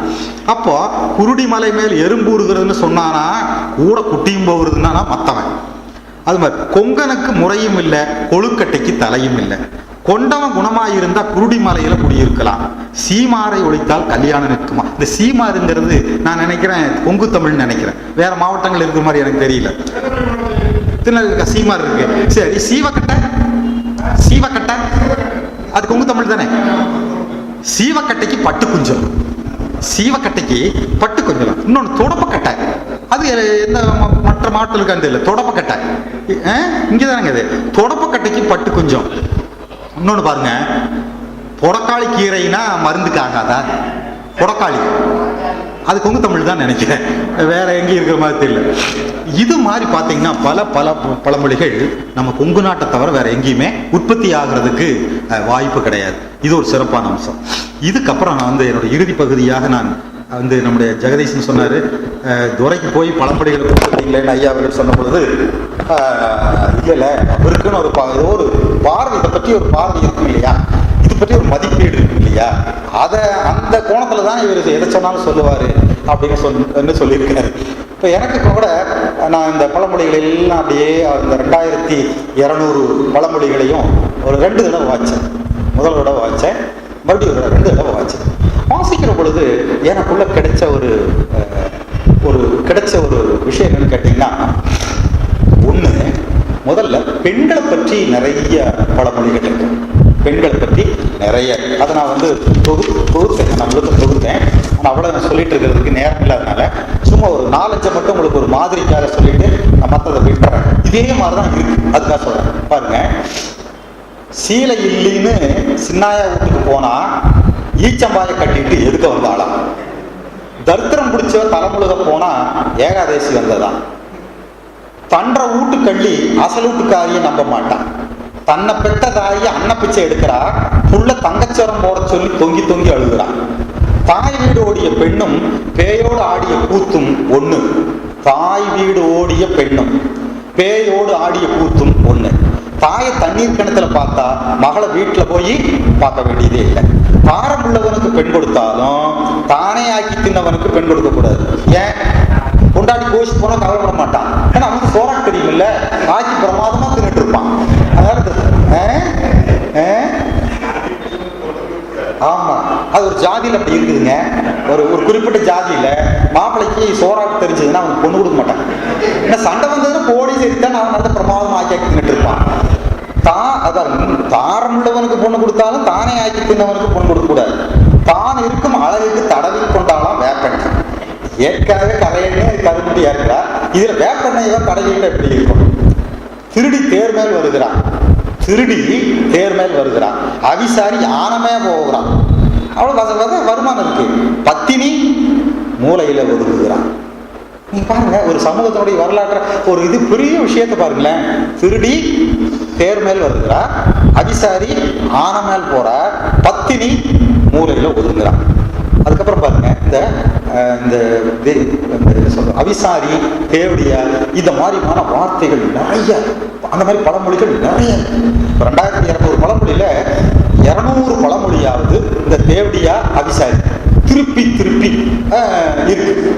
தேவடியா வீட்டு தாப்பா எப்ப வேணாலும் திறக்கும். நீட்டு வெத்தல காவி ஏறுமா? கூத்தியாவுள்ள கொள்ளி வைக்குமா? பாருங்க, பிடிக்காத மருமக ருசிக்காமதான் சமைப்பான். புருஷன் செத்த பிறகுதான் பொண்டாட்டிக்கு புத்தி வந்தது. பொண்ணு சிரிச்சா போச்சு, புகையில விரிச்சா போச்சு. பொழைச்சா பொண்ணு, பொழைக்கலைன்னா மண்ணு. அது என்ன பொழைச்சானா என்ன பொழைச்சா? எல்லாம் ஒவ்வொன்றும் கேள்விப்படுத்தக்கூடிய பழமொழிகள். மேட்டுக்காடு போட்டவனும் கேட்டான், மேனி மினிக்கியவளும் கேட்டான். இவன் வந்து மேக்கப் போடலாம், போட்டக்குள்ள மேக்கப் பண்ணக்கூடாது இல்லைங்களா? மேட்டுக்காடு போட்டவனுக்கு தண்ணி போய் சேராது கேட்டான். மேனி மினிக்கியவளும் கேட்டான். வகை எறியாம வண்ணாங்கூட போனா வெடிய வெள்ளாய்த்தி எரிக்க வேண்டியதான். இது மாதிரி ஒரு 200 பழமொழி இருக்கு. நான் இதோட ஒரு சும்மா உதாரணத்துக்காக நான் இதை சொல்றேன். இப்போ இந்த பழமொழிகளை வந்து நீங்க கொஞ்சம் மனசுக்குள்ள வச்சுக்கங்க. பெரும்பாலும் பெண்களை இழிவுபடுத்தக்கூடியதாகவே இருக்கிறது. பெண்களுடைய மேன்மையை சொல்லக்கூடியதாக அநேகமா பழமொழி இல்லைன்னே சொல்லிடலாம். அப்ப இந்த சமூகம் உற்பத்தி செய்த பழமொழிகள் ஏன் பெண்களை பற்றி இழிவாகவும் குறைவாகவும் தகுதி குறைவாகவுமே பேசுகிறது?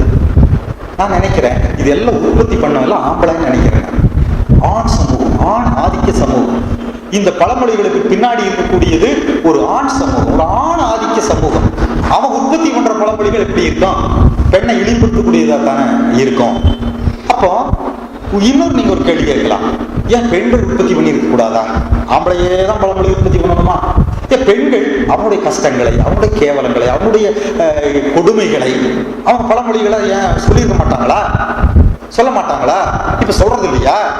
ஆனால் அது பதிவு செய்யப்படவில்லை, அது பதிவாகவில்லை. ஏன்னா இதுல ஒரு அரசியல் இருக்குது, தொகுப்பதில் ஒரு அரசியல் இருக்குது, பழமொழிகளை தொகுப்பதில் ஒரு அரசியல் இருக்கிறது. ஒவ்வொருத்தரும் தொகுக்கிற பொழுது அவர்களுக்கு பின்னாடி ஒரு அரசியல் செயல்பாடு இருக்கிறது. அதன்படிதான் தொகுத்திருக்கிறார்கள். கிடைச்சதை எல்லாம் தொகுக்கல. முன்னோரையில ஒவ்வொருத்தரும் சொல்றாங்க, நான் இந்த பழமொழிகளை இவ்வளவு பழமொழிகளை விட்டுட்டேன், அதை நான் பதிவு செய்யல. தேர் ஊர்து என்பவர் நாட்டுப்புறவியல் ஆராய்ச்சியாளர். அவர் எல்லா பழமொழிகளையும் பதிவு செய்ய வேண்டும், அதுல சென்சார்ஷிப் எல்லாம் கூடாது, நமக்கு என்ன கிடைக்குதோ அதையெல்லாம் அப்படியே பதிவு பண்றோம். ஏன்னா அது ஒரு சமுதாயத்தினுடைய வரலாறு இல்லைங்களா? ஒரு சமூகத்தினுடைய வரலாற்றை, ஒரு சமூகத்தினுடைய பண்பாட்டை நீங்கள் வரையறுக்கிற பொழுது எல்லாத்தையும் வச்சு தானே பேசணும். சென்சார் பண்ணிட்டு ஒரு பகுதியை சென்சார் பண்ணிட்டு மிச்சத்தை வச்சுட்டு அதை வச்சு ஒரு சமூகத்தை பற்றி ஒரு மதிப்பீட்டுக்கு வந்தீங்கன்னா அது எப்படி சரியா இருக்கும்? அது சரியா இருக்காது. நூறு சொல்றாரு, அப்படி எல்லாம் சென்சார் பண்ணக்கூடாதுங்க, அப்படி எல்லாம் விடக்கூடாதுங்க, நீங்க இருக்கிறத நீங்க அப்படியே பதிவு பண்ணுங்க பண்ண வேண்டும் என்று சொன்ன நூறுதே 150 பழமொழிகளை பதிவு செய்ய. அவர் எழுதுறாரு, நான் ஒரு 150 பழமொழி என்கிட்ட கைவசம் இருக்கு, அதை நான் இதுல பதிவு பண்ணல. அப்ப உனக்கு அரசியல் இருக்கா இல்லையா? நீ ஏன் பதிவு பண்ணல? அப்புறம் அவரே சொல்றாரு, நான் ஒரு நாள் சீசு செல்லப்பா கூட பேசிட்டு இருந்த மத்தள உண்டுல, அவரு என்கிட்ட நிறைய பழமொழிகள் சொன்னாரு, ஆனா அது எதையுமே நான் எழுத முடியாது, அதை எதுவுமே நான் சொல்ல முடியாது. அப்புறம் என்னையே ஆராய்ச்சி இது என்னையா தொகுப்பு? அப்போ ஒரு அரசியல் இருக்கு. அப்போ பெண்களுடைய குரல் ஏன் பழமொழிகளில் வரவில்லை? இது ஒரு முக்கியமான கோட்பாடு. இப்ப ஒண்ணு ஆண்கள் கையில் எடுத்துட்டதுனால அது வரல அப்படிங்கிறது ஒன்றாக இருக்கலாம். இன்னொன்று, பெண்களே பெண்களுக்கு எதிரான சிந்தனை உடையவர்களாக இருக்கிறார்கள். அதான் மிகப்பெரிய சோகம். பெண்களே அவங்களை அறியாமல் அவர்களுக்கு எதிரான சிந்தனைகளை கொண்டிருக்கிறார்கள். இது இந்த நூற்றாண்டில் இருக்கிறது. இந்த நூற்றாண்டில் அல்ல, இன்றைக்கு இருக்கிறது. பெரிய கொடுமை பார்த்தீங்கன்னா, இன்னைக்கு தினமணி பேப்பரை படிச்சவங்களுக்கு தெரியும். அல்லது தயவு செய்து வீட்டுக்கு போய் தினமணி பேப்பர் இன்னைக்கு அவசியம் படிக்கணும். முக்கியமான ஒரு விஷயம் இருக்கு. இன்றைக்கு வந்த தினமணியில ஒரு பெண் எப்படி பெண்ணுக்கு எதிராக சிந்திக்க முடியும்? அது ஒரு தொலைக்காட்சி தலைவராக இருக்கிறவங்க படிச்சிருக்கேன். ஒரே விஷயத்தை படிச்சிருக்கேன். ஒரு அதிகாரத்தில் இருக்கக்கூடிய படிச்சு ரொம்ப இன்டெலக்சுவல் பெரிய அறிவாளின்னு சொல்லக்கூடிய ஒரு பெண்மணி, ஆண்டாள் பிரியதர்சினின்னு ஒரு அம்மையார், கோவை தொலைக்காட்சி நிலையத்துக்கு அவங்க தான் தலைவர். அவங்க இன்னைக்கு ஒரு கட்டுரை எழுதியிருக்காங்க தினமணியில. இது ஒரு பெண்ணுக்கு எதிராக எப்படி ஒரு பெண்ணே இருக்கிறார்கள் அவர்களே அறியாம என்பதற்கு ஒரு மிகச்சிறந்த எடுத்துக்காட்டு இந்த கட்டுரை. இப்ப நான் வர வழியில இதுக்கு பதில் எழுதி போஸ்ட் பண்ணிட்டு தான் வர்றேன். அரசுபுரத்துல ஒரு தபால் போட்டுட்டு தான் நான் வர்றேன். இதுக்கு பதில் என்னன்னு கேட்டீங்கன்னா, ஒண்ணு இல்லை, ஆம்பளை பசங்க பொட்ட பிள்ளைங்க மேல அமிலம் ஊத்துறாங்க இல்லையா? ஆம்பளை பசங்க ஒரு பிள்ளை காதலிக்கிறான், அந்த பிள்ளை மறுக்கிறான்னு வச்சுங்க, உடனே அந்த பொட்ட பிள்ளை மேல ஆசிட் ஊத்திடுறாங்க. இப்ப சமீபத்தில் உங்களுக்கு 2-3-4 இடங்கள்ல பெண்கள் மாணவிகள் ஊத்தி பிழைக்க வைக்க முடியாம செத்து போயிட்டாங்க.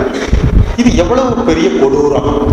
உனக்கு மேல அவளுக்கு விருப்பம் இல்லை, பேச விட்டுற வேண்டியது, நீ வேற வேலையை பார்க்க வேண்டியதுனே. அதுக்காக ஏசிட் ஊத்துவீங்களா? அந்த புள்ள மேல பொட்ட புள்ள மேல ஏசிட் ஊத்துவீங்களா? இந்த கட்டுரை முழுக்க அந்த தலைப்பே பார்த்தீங்கன்னா அமிலமும் ஆண்களும். அமிலம், ஆசிட். அப்படியே கொதிச்சு போய் எரிமலையா வெடிச்சு இந்த கட்டுரை எழுதுறாங்க. ஆண்கள் மேல அவ்வளவு ஒரு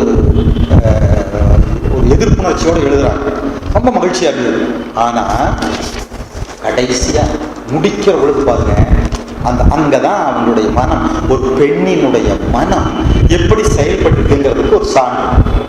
முடிக்கிற பொழுது பாருங்க என்ன பண்றாங்க, ஆண்களே கொஞ்சம் எட்டி நில்லுங்கள், அமிலம் வீசுவதாக இருந்தால் உங்களை பெற்ற உங்கள் தாயின் வயிற்றில் தான் வீச வேண்டும்.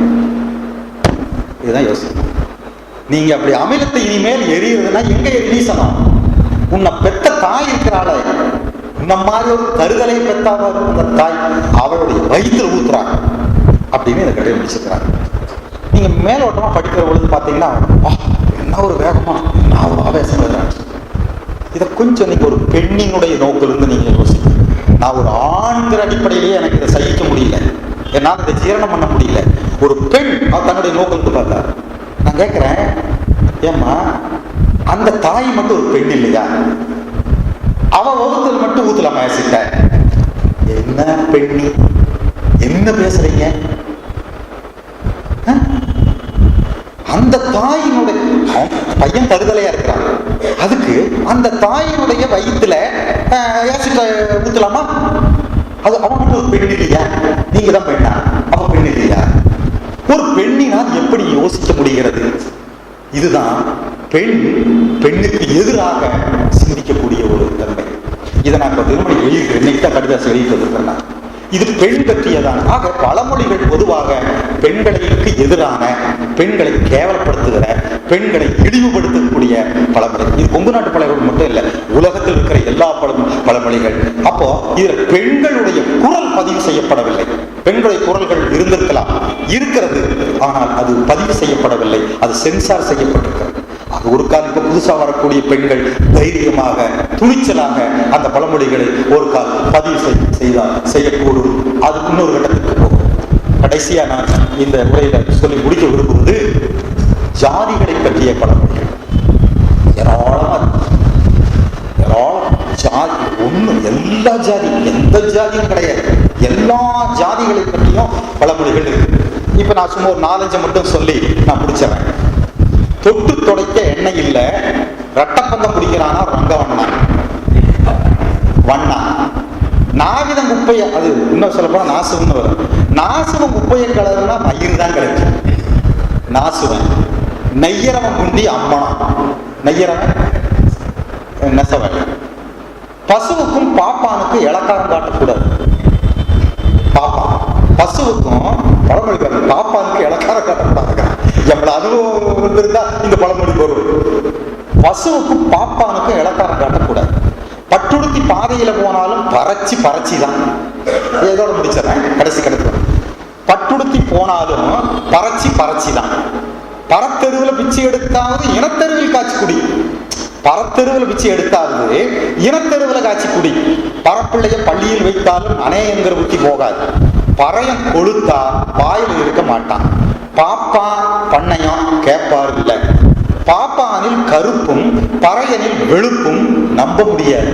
இது பின்னாடி பெரிய ஒரு சமூக வரலாறு. பாப்பானில கருப்பும் பறையனில வெளுப்பும் நம்ப முடியாது. பாப்பானுக்கு வா போடக்கூடாது, ஆண்டிக்கு அதுன்னு சொல்லக்கூடாது. பாப்பானை நம்புனாலும் பசுவை நம்பாத. பூசாரி புழுகன்னா ஆசாரி அண்ட புழுகன். பொடனியில ஆட்ட போட்டுட்டு எடைய தொலாவனாராம். புலம் கட்ட நாசகம் பொண்டாட்டி தலைய சிறைச்சானா. முதலியார் ஜம்பம் விளக்கொன்னைக்கு கேடு. வெள்ளாளம் புத்தி வேலி வர, வடுக புத்தி வாசப்படி வர. சக்கிலீனை நம்பினாலும் உக்கிலீனை நம்பாது. தைரியம் அடிக்கிற பாருங்க. எந்த ஜாதி என்னன்னு கிடையாது. இது மாதிரி ஏராளமான பழமொழிகள் எல்லாத்தையும் நான் தொகுத்துருக்கேன். இதை சொல்றது நேரத்தில் நான் சும்மா ஒரு மாதிரிக்காக நான் கொடுத்தேன். நீங்க இதுல ஒண்ணு பார்க்கலாம். இந்த ஜாதியை வச்சு வரக்கூடிய பழமொழிகள் எல்லாம் பார்த்தீங்கன்னா எந்த ஜாதியுமே வச்சு பார்க்க கிடையாது. எல்லாத்தையும் அடி சாகட்டு. இன்ன ஜாதின்னு இல்லை, காட்டை வித்து கள்ள குடிச்சாலும் கவண்டம் தான் அப்படின்னு ஒரு, அது சவுண்டமணி சொன்னா அது இங்கேதான் இருக்குது. நம்ம கொங்கு நாட்டு பழமொழி தான். அதுக்கு மறுதலையா இன்னொரு பழமொழி இருந்துச்சு, அது மறந்துட்டேன் நான். அது மறுதலையாம ஒரு பழமொழி இருக்கு. இப்ப நீங்க இதுல ஒண்ண பாருங்க, பாப்பானையும் விட்டு வைக்கல. பாப்பானை வந்து எந்த அளவுக்கு சொல்ல முடியுமோ அந்த அளவுக்கு பாப்பானையும் வந்து போட்டு நல்லா தீட்டுறாங்க. நான் நினைக்கிறேன் பிராமணருடைய வருகையை ரொம்ப இங்க பின்னாடி நினைக்கிறேன். சோழ நாடு பாண்டிய நாடு ஒப்பிடுகிற பொழுது கொங்கு நாட்டில் வந்து பிராமணருடைய வருகை ரொம்ப லேட் இல்லைங்களா, ரொம்ப பின்னாடி. பெரிய அளவுக்கு அந்த மாதிரி அக்ரஹாரங்களோ அவருடைய ஆளுமை அவருடைய ஆதிக்கமோ பெரிய அளவுக்கு இங்க கொங்கு நாட்டில் இருந்தது தெரியல. ஆனாலும் பிராமணர்கள் பற்றியான கடுமையான விமர்சனம் இங்க இருக்கு. அதுக்கப்புறம் எல்லா ஜாதிகளை பற்றியும் ரொம்ப வந்து இழிவாக குறைவுபடுத்தி தான் பேசப்பட்டு இருக்கு. இது எப்படி இந்த மாதிரியான ஒரு பழமொழி உற்பத்தி ஆச்சு அப்படின்னு கேட்டா நான் என்ன சொல்றேன்னா, இதுல நீங்க ஒடுக்கப்பட்ட தாழ்த்தப்பட்ட இந்த விளிம்பு நிலையில் இருக்கக்கூடிய ஜாதிகள் இருக்கு பாருங்க. இந்த ஜாதிகளை பற்றி மேல்நிலையில் இருக்கக்கூடிய ஜாதி பாப்பான விட்டுருங்க, பாப்பானே அதுல சேர்த்தியாச்சு. இப்ப கொங்கு நாட்டை பொறுத்தளவுல இந்த தாழ்த்தப்பட்ட ஒடுக்கப்பட்ட விளிம்பு நிலையில் இருக்கக்கூடிய ஜாதிகளுக்கும் மேல இருக்கு பாருங்க பிராமணனுக்கு அடுத்து சாதி இந்துக்கள் வச்சுங்களேன், உயர் ஜாதியை சார்ந்தவர்கள். இவர்கள் தான் இந்த மண்ணினுடைய சமூக அரசியல் எல்லா பண்பாடு எல்லாத்தினுடைய பிரதிநிதியாக இருக்கிறார்கள். ஆக இவர்கள் உற்பத்தி செய்கிற பழமொழிகள் எப்படி இருக்கும்? இப்படித்தான். ஆக இந்த ஜாதி அடிப்படையில் இருக்கிற பழமொழிகளையும் பார்த்தீங்கன்னா உயர் ஜாதியை சார்ந்தவர்களால் வந்து உருவாக்கப்பட்ட, அவர்களால் முன்மொழியப்பட்ட பழமொழிகளாகத்தான் இது இருக்குது. அப்ப தொகுத்து நான் சொல்றதுன்னு சொன்னா, ஒண்ணு பெண் பற்றிய பழமொழிகள். இது ஆண் சமூகத்தால் பெண்ணை இழிவுபடுத்தக்கூடிய இரண்டாம் பட்சமான பிறவியாக கருதக்கூடியதாக இந்த பழமொழிகள் உற்பத்தி செய்யப்பட்டிருக்கின்றன. இரண்டாவது, ஜாதி அடிப்படையில் பார்த்தாலும் மேல் ஜாதிக்காரர்கள், உயர் ஜாதிக்காரர்கள் ஒடுக்கப்பட்ட தாழ்த்தப்பட்ட ஜாதிகளை பற்றி இழிவாக குறைவாக பேசப்படக்கூடியதான பழமொழிகளைத்தான் இவர்கள் உற்பத்தி செய்திருக்கிறார்கள், உருவாக்கி இருக்கிறார்கள். அப்படிங்கிற மாதிரியான ஒரு பார்வை, எனக்கு ஒரு விடை இந்த பழமொழிகளை படித்த பொழுது கிடைத்தது. மற்றபடி நேரம் அதிகமாக ஆனதுனால மற்ற செய்திகளை நான் விட்டுட்டு இந்த ஒரு நல்ல வாய்ப்பை, அதாவது எனக்கு படிக்கிறதுக்கு நூல்கள் கொடுக்க ஜெகதீசன் தான் கொடுத்து உதவி செய்தார். அதற்காகவும் இந்த வாய்ப்பை கொடுத்ததற்காகவும் வானவராயர் ஃபவுண்டேஷனுக்கும் குறிப்பாக நண்பர் ஜெகதீசன் அவர்களுக்கு நன்றியை சொல்லி விடைபெறுகிறேன். நன்றி, வணக்கம்.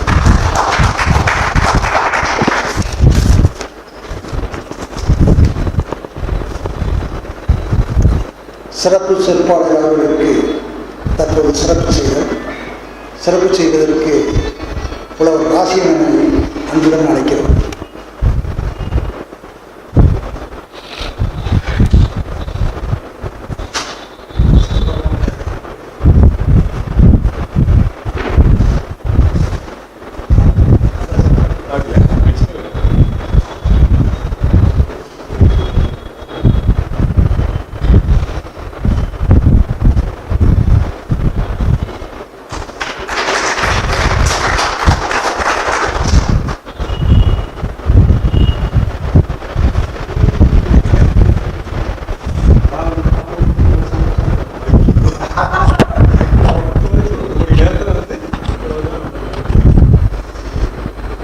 தற்பொழுது நமது சொற்பொழிவின் அடிப்படையில் கேள்வி நேரம், கேள்விகள் இருந்தால் கேட்கலாம்.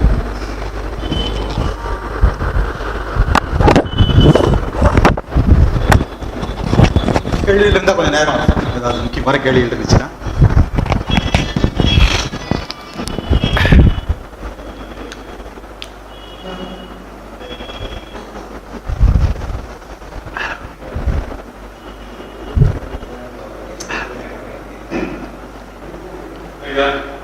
சொல்லுங்க. பொதுவாக பழமொழின்னா நல்ல விஷயத்தோட கெட்ட விஷயம் தான் மனசுல பதிவுனால அதன் அடிப்படையில் பழமொழின்னு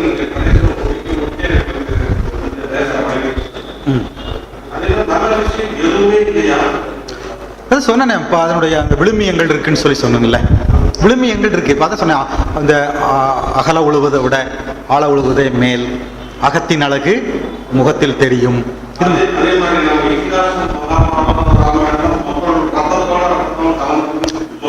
ஆமாங்க, இருக்கிற படிக்கிறது ராமாயணம், இடிக்கிறது பெருமா கோயில் சொல்றோம் இல்லையா? படிக்கிறது ராமாயணம், இடிக்கிறது பெருமா கோயில். அப்புறம் நம்ம விடிய விடிய ராமாயணம் கேட்டு வெடிஞ்சிருந்த சீதைக்கு ராம சித்தப்பா. ஆனால் சீதைக்கு ராம சித்தப்பான்னு ஒரு கதை இருக்குது. நீங்க ராமாயணம் வந்து நூற்றுக்கணக்கான ராமாயணம் இருக்குது. அதில் ஒரு ராமாயணம், பௌத்த ராமாயணம், சமண ராமாயணம், இப்படி நிறையா இருக்குது.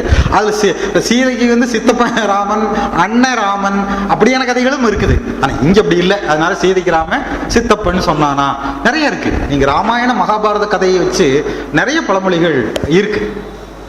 வேற சொல்லுப்பா. என்னங்கண்ணே? நிகண்டுங்கிறது தமிழ் சொல் தான் நினைக்கிறேன் நான். ஏன்னா மிக பழைய இது மரபிலிருந்து வரக்கூடிய ஒரு சொல் நிகண்டுங்கிறது தமிழ் சொல்லா தான் இருக்குன்னு நினைக்கிறேன் நான். தமிழுக்கு அப்ப தமிழ் அதுக்கு என்னவாப்போ?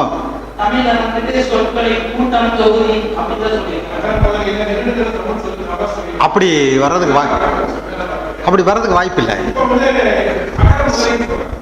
இல்ல அது நாம இப்போ இல்ல அகராதியா நாம வந்து ஆதிங்கிற சமஸ்கிருத வார்த்தை, அதனால அது அகரம் முதலிங்கிற. முதலின்னா இப்போ அகர முதலின்னா ஏதோ பொன்னுச்சாமி முதலி, ராம்சாமி முதலிங்கிற மாதிரி இது ஒரு அகர முதலிங்கிற மாதிரி சில பேர் நினைச்சுக்கிற ஆபத்து இருக்கிறதுனால நிகண்டுங்கிறது நம்முடைய பழைய சொல்.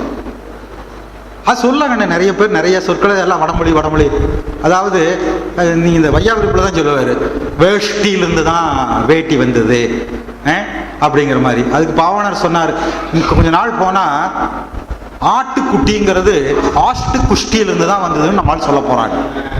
ஒவ்வொன்றையும் இந்த மாதிரி சமஸ்கிருதம்னு சொல்லி கடைசியில் தமிழில் ஒன்றுமே இல்லைங்கிற மாதிரி வந்துடும்.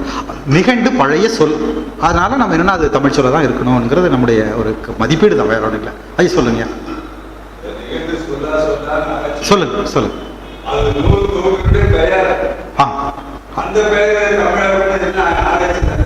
அதுதான் சரிதான் சரிதான் நீங்க ஆமா ஆமா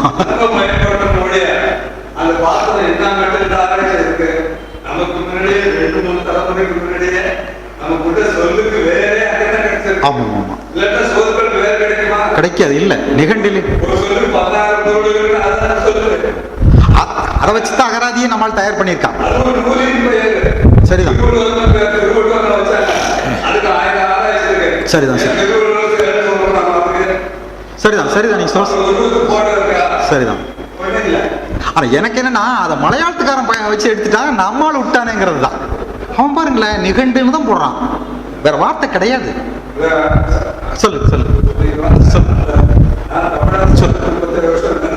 சரி சரி. கரந்தை புலவர் கல்லூரி மாணவரா? சரி பரவாயில்ல. சரி சரி சரிதான் சரிதான் சரி. தெரியும் நான் திருவையாறுல தான் படித்தேன். கரந்தட்டாங்குடி பக்கத்தில் திருவையாறுல தான் நான் படித்தேன். சொல்லு சொல்லு. நீங்க ஆய்வு பண்றதோ சொன்னதோ எப்படி அதாவது ஒன்று என் வாழ்க்கை அனுபவத்தில் நான் எதிர்கொண்டவை. சின்ன பையனாக இருக்கிற பொழுது அதுக்கு தான் நான் உதாரணம் சொன்னேன் பார்த்தீங்களா, எந்தெந்த சூழ்நிலையில் எனக்கு இந்த பழமொழிகள் அறிமுகமாச்சு, அது எப்படி பசுமரத்தான மாதிரி பதிஞ்சிருச்சுன்னு சொன்ன பார்த்தீங்களா, அந்த மாதிரி பழமொழிகள் ஒரு பகுதி.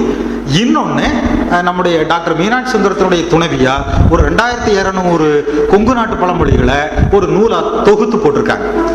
அதை நான் படித்தேன். அதுபோக கொங்கு நாட்டு பழமொழிகள்னு ஒரு நூல் இருக்கு, அதை நான் படித்தேன். அதுக்கப்புறம் தமிழ்நாட்டு பழமொழிகள்னு இருக்கு பாருங்க, அது பற்றியான ஆய்வுகள், அந்த பழமொழிகளையும் நான் படித்தேன். இப்போ இந்த கூட்டத்துக்காக நான் படித்தது தான்.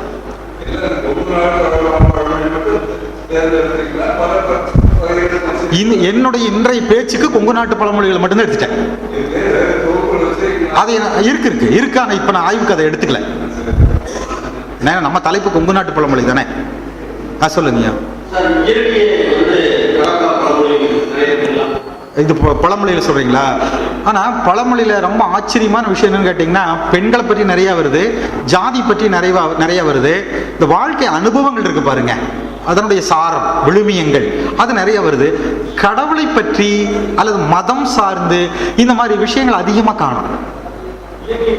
இயற்கை பற்றியும் ஒன்றும் அதிகமாக காணும். இயற்கை பற்றி ஒன்றும் அதிகமாக காணும். சொல்லுங்க சொல்லுங்க. பழமொழி என்பது ஒரு மொழியினுடைய உண்மையை பற்றி கூறுவது. ஆமா, அந்த கால வாழ்க்கை முறை, மக்களுடைய உள்ளம் எல்லாத்தையும் திறந்து. ஆமா ஆமா. ஆங்கிலத்தில் புரோவர் சங்க காலம் தமிழகத்தினுடைய சங்க காலம். தமிழக்கூடிய விழுமியங்கள், சிறப்பு கூறுகள் எல்லாம் சங்க காலத்தில் உண்டு. அப்போ இந்த பழமொழி என்பது அந்த சங்க காலத்தில் தொழில் அடிப்படையாக வெளியிடுவதைய சாதி அடிப்படையில் கிடையாது. சரிதான். திருவள்ளுவர் காலத்தில் சாதியை கூட நுழைஞ்சவர் தான் அவர் அழகாக எழுத, பொருளை எழுத, எல்லாருமே எழுதுறாரு. பிறப்புக்கும் எல்லாருக்கும் சிறப்புக்கும் செய்வதை வைக்கிறாங்க. அப்ப இந்த சாதியை ஆரியம் வந்த பிறகு சாதி நுழைவு தமிழர்கள் கூட அப்படிங்கிறாங்க. பாரதியார் சோமசுந்தர பாரதியார் சொல்லும் பொழுது தமிழில் சாதியை குறிப்பதற்கு சொல்லி இல்லை, ஏனென்றால் தேவையை உருவாக்குகிறார். அப்போ இந்த பழமொழியை நீங்க இரண்டு கூட பிரிக்கலாம். தொழில் பழமை காலத்தில் உள்ள பழமொழி சங்கரம் மிக நிறைந்த விளைவியை தந்தது. இப்போ இடைப்பட்ட காலத்தில் ஒரு 300-400 ஆண்டுக்கு முன்னால தோன்றிய இந்த மாதிரி மொழிகள் எல்லாம் பழமொழி என்று சொல்வதற்கு இது புதுமொழியாக. அதனாலதான் சாதியை காக்குவது, பெண்களை ஈடுபடுத்துவது. வேறு நம்முடைய தமிழ் புகாயம் என்பது தாய்மொழி புகாயம். பெண்கள் தான் எல்லாமே உயர்ந்தாங்க. சங்க காலத்துல பெண்கள் தான் எல்லா நிலையிலையும் உயர்ந்தது.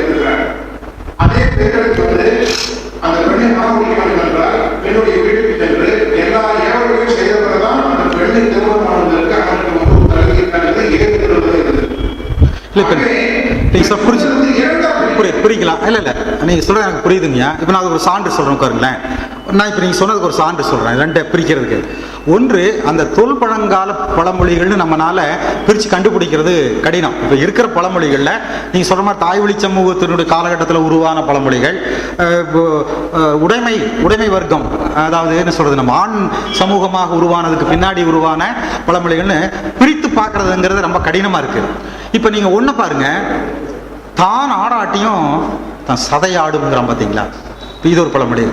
அதே பார்த்தீங்கன்னா இதுக்கு மறுதலையா, தாயும் பிள்ளையும் ஒன்றா இருந்தாலும் வாயும் வயிறும் வேறங்கிறான் பார்த்தீங்களா. இப்போ நீ இது பாருங்கள், ரெண்டு காலகட்டத்தினுடைய, ரெண்டு சமூகத்தினுடைய, ரெண்டு சிந்தனை போக்கினுடைய ஒரு விளைச்சல். தான் ஆடாட்டும் தன்னுடைய சதை ஆடுங்கிறான். இப்போ இது நீங்கள் சொல்கிற மாதிரி ஒரு தாய் வழி சமூகம் அந்த இதனுடைய ஒரு வெளிப்பாடை வச்சுக்கலாம். தாயும் பிள்ளை ஒன்றா இருந்தாலும் வாயும் வயிறு வேறப்பா. இது நீங்கள் உடைமை சமூகம் வந்த பின்னாடி உருவான பழமொழி. இது மாதிரி நீங்கள் சொல்கிற மாதிரி பிரித்து எடுக்க முடியும். ஆனால் நமக்கு கிடைச்சிருக்கிற பழமொழி அப்படியான ஒரு வரலாற்று பூர்வமாக இல்லை. எதெல்லாம் தொன்மையானது, எது இடைக்காலத்தது, எது சமீபத்தது, அப்படியான ஒரு இது நமக்கு இல்லை, கிடைக்கல, நம்ம செய்யலை.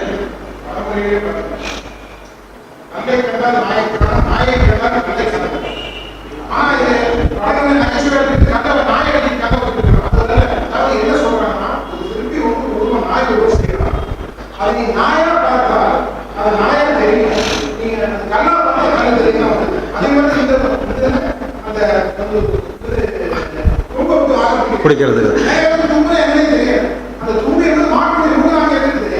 நீங்க இப்போ ஒன்று சொன்னீங்க பார்த்தீங்களா, கள்ளக்கண்டா நாயக்கண்டா நாயக்கண்டா உட்காருங்க. அது எவ்வளவு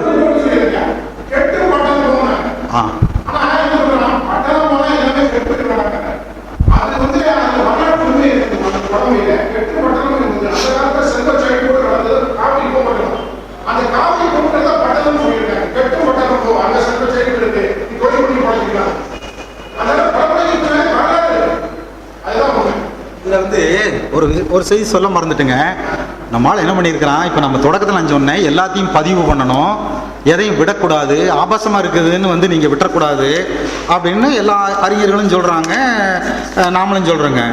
இப்போ நம்மளால் என்ன பண்ணியிருக்காங்க தெரியுங்களா, இந்த பழமொழிகளை இப்போ பதிவு செய்கிற பொழுது விழுமியம் உள்ள ஒரு பழமொழியை கூட ஆபாசமான விளக்கம் கொடுக்குறான். அதுக்கு அது நான் சொல்ல மறந்துட்டேன், நீங்கள் கேட்டது நல்லதாக போச்சு. மணிமேகலை புரசரம் இப்போ ஒரு பழமொழி தொகுப்பு போட்டிருக்கானுங்க. அதில் ஒரு பழமொழி அதுக்கு ஒரு விளக்கம், ஒரு பழமொழி அதுக்கு ஒரு விளக்கம். அதுக்கு எப்படி விளக்கம் கொடுக்குறான்னு தெரியுங்களா? ஒரு பழமொழி, கரும்பு தின்ன கூலி வேணுமா, பழமொழி. கரும்பு தின்ன கூலி வேணுமா, இது பழமொழி. அதுக்கு இவன் மணிமேகலை புரசரம் அதுக்கு அவன் விளக்கம் எழுதுறான். வேலைக்காரி அவ பேசுறா முதலாளி பார்த்து, எஜமா என்னுடைய ஜாக்கெட்டினுடைய முதுகு பொத்தான கொஞ்சம் வந்து போட்டுடுறீங்களா, நான் வேணா உங்கள் துணியெல்லாம் வேணாலும் நான் துவைச்சி போட்டுறேன், இது இருக்குங்க, நான் உங்களுக்கு ஆதாரமாக தரேன். வேலைக்காரி கேட்குறா, எஜமா என் முதுகு ஜாக்கெட்டினுடைய பொத்தானை போட்டு விடுங்க, உங்களுக்கு நான் வந்து உங்கள் துணியை வேணாலும் நான் துவைச்சி போடுறேன். அடுத்தது எஜமான் வீட்டு முதலாளி அவன் சொல்கிறான், நான் உன் ஜாக்கெட்டினுடைய பின்னாடி பொத்தான போட்டு விடுறேன், என் துணியும் நானே இதை வச்சுக்கிறேன். கரும்பு தின்ன கூலி வேணுமா, விளக்கம் பாருங்க எப்படின்னு. கரும்பு தின்ன கூலி வேணுமா, இப்படி ஒரு அயோக்கியத்தனத்தை பழமொழிக்கு விளக்கம் கொடுத்து காசு பண்ணிட்டு இருக்கிறான் இந்த மணிமேகலை புரசரத்துக்காரன். இந்த நாய்களை எல்லாம் வச்சு நீங்க என்ன பண்ணுவீங்க? நீங்க இது நான் நல்ல வேளை நீங்க இப்போ கேட்டதுனால நான் எனக்கு சொல்றேன். இதுல கொஞ்சம் நம்ம எச்சரிக்கையா இருக்க வேண்டும். இவனுங்களையெல்லாம் இனங்கண்டு இவனுங்களையெல்லாம் கிளின்னு கிழிச்சு நம்ம வந்து அடையாளப்படுத்தணும். ஏங்க, கரும்பு தின்ன கூலி வேணுமாங்கிறது எவ்வளவு அற்புதமான ஒரு பழமொழி. அதுக்கு இவன் எவ்வளவு ஆபாசமான அசிங்கமான விளக்கத்தை கொடுத்து கிளுகிழு பூட்டி காசு பண்ணிட்டு இருக்கிறான் பாத்தீங்களா. அப்ப என்னன்னா, இந்த நாய்க்கு பழமொழிகளை கூட விட்டு வைக்கலைங்க. நாய் நன்றி உள்ளது. அது நான் அதாவது என்ன சொல்றேன்னா, இந்த காசு பொறிக்கு பயலுக பழமொழியையும் விட்டு வைக்கல. அதுதான் இப்ப சோகம், அவலம். வேற சொல்லு கேளு. ஆமாங்க, சொல் சொல்.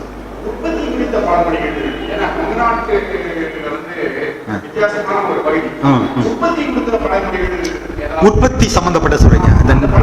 அதாவது நிலம், பொருள் உற்பத்தி சொல்றேன். பொருள் உற்பத்தி சம்பந்தப்பட்ட பழமொழிகள் அநேகமாக ஏதாவது தேடினா 1-2 கிடைக்கலாம். ஆனால் பளிச்சுன்னு சொல்ற மாதிரி அழுத்தமா அந்த மாதிரி பழமொழிகளுக்காக. ஆனால் நிலம் சார்ந்து இருக்கு, விவசாயம் சார்ந்து, வேளாண்மை சார்ந்து அந்த ஒரு வேளாண் வாழ்க்கை இருக்கு பாருங்க. அதை சொல்ற மாதிரி நிறைய பழமொழி இருக்கு. இது ஒரு வேளாண் சமூகம், வேளாண் சம்பந்தப்பட்ட பழமொழிகளை நிறைய கொடுத்துருக்கு அப்படிங்கிறது. இந்த பொருள் பற்றியதான ஒரு கான்சியஸ் இருக்கு பாருங்க, அது அதிகமாக காணும். பொருளை அவன் பெருசா பேசுற மாதிரி பழமொழிகள் காணும். சொல்லுங்க சொல்லுங்க சொல்லுங்க சொல்லுங்க சொல்லுங்க சொல்லுங்க. ஆமா இருக்கு இருக்கு. ஓஹோ.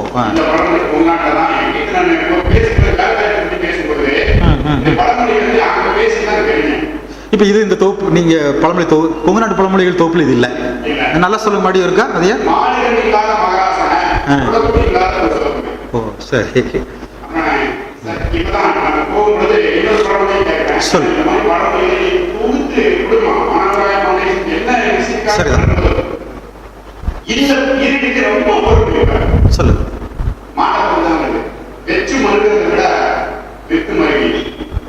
ஓஹோ. சரிதான் சரிதான்.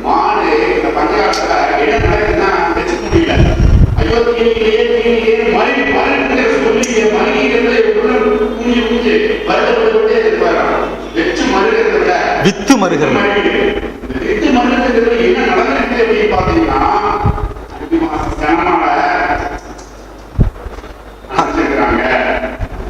கேரளாவுக்கு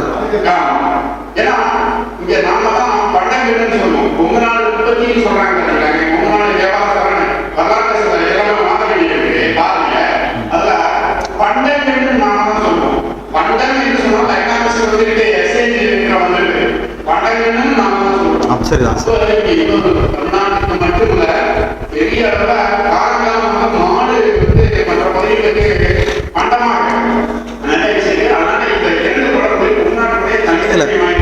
இல்ல நீ சொல்ற சரிதான். இல்ல நான் என்ன சொல்றேன், இப்போ எல்லா பழமொழிகளும் தொகுக்கப்படல, அவங்களுக்கு ஏதோ கேட்டதை தொகுத்துருக்குறாங்க. இப்ப நீங்க சொல்ற மாதிரி இன்னும் நிறைய பழமொழிகள் தொகுக்க வேண்டியது இருக்கு. நம்ம அது எல்லாத்தையும் நம்ம பதிவு பண்ண வேண்டியது இருக்கு.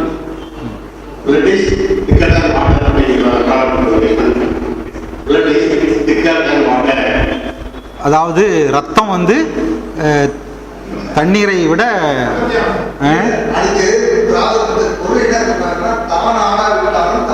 சதையாடும்.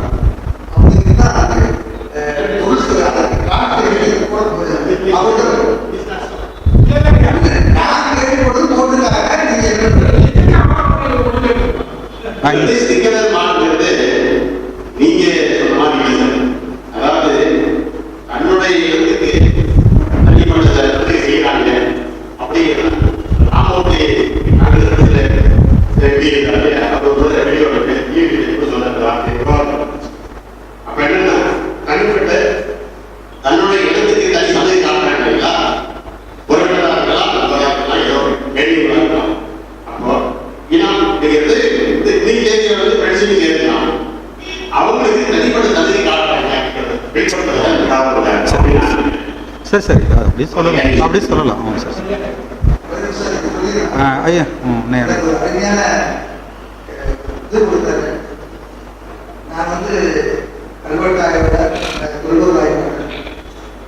மாடை பற்றி நிறைய கொங்கு நாட்டில் பழமொழி இருக்கிறது ஒரு அருமையான பழமொழி. எனக்கு இதுவரை கேள்விப்படாத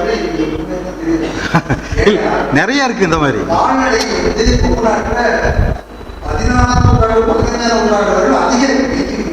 அதாவது புதிய தொழிலே கால்நடை வளர்ப்பு தான் கிடைக்கும். அதே கால்நடையை ஓட்டி போகும்போது சங்கி இல்லாமல் கிடக்க போது படுறதுக்காக சங்கி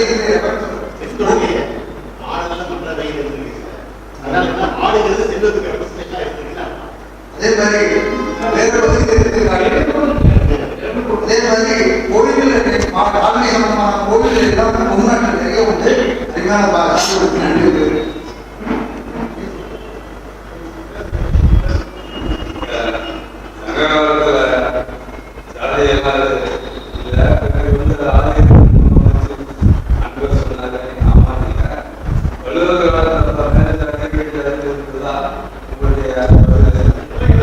அதான் செய்தொழில் வேற்றுமையான்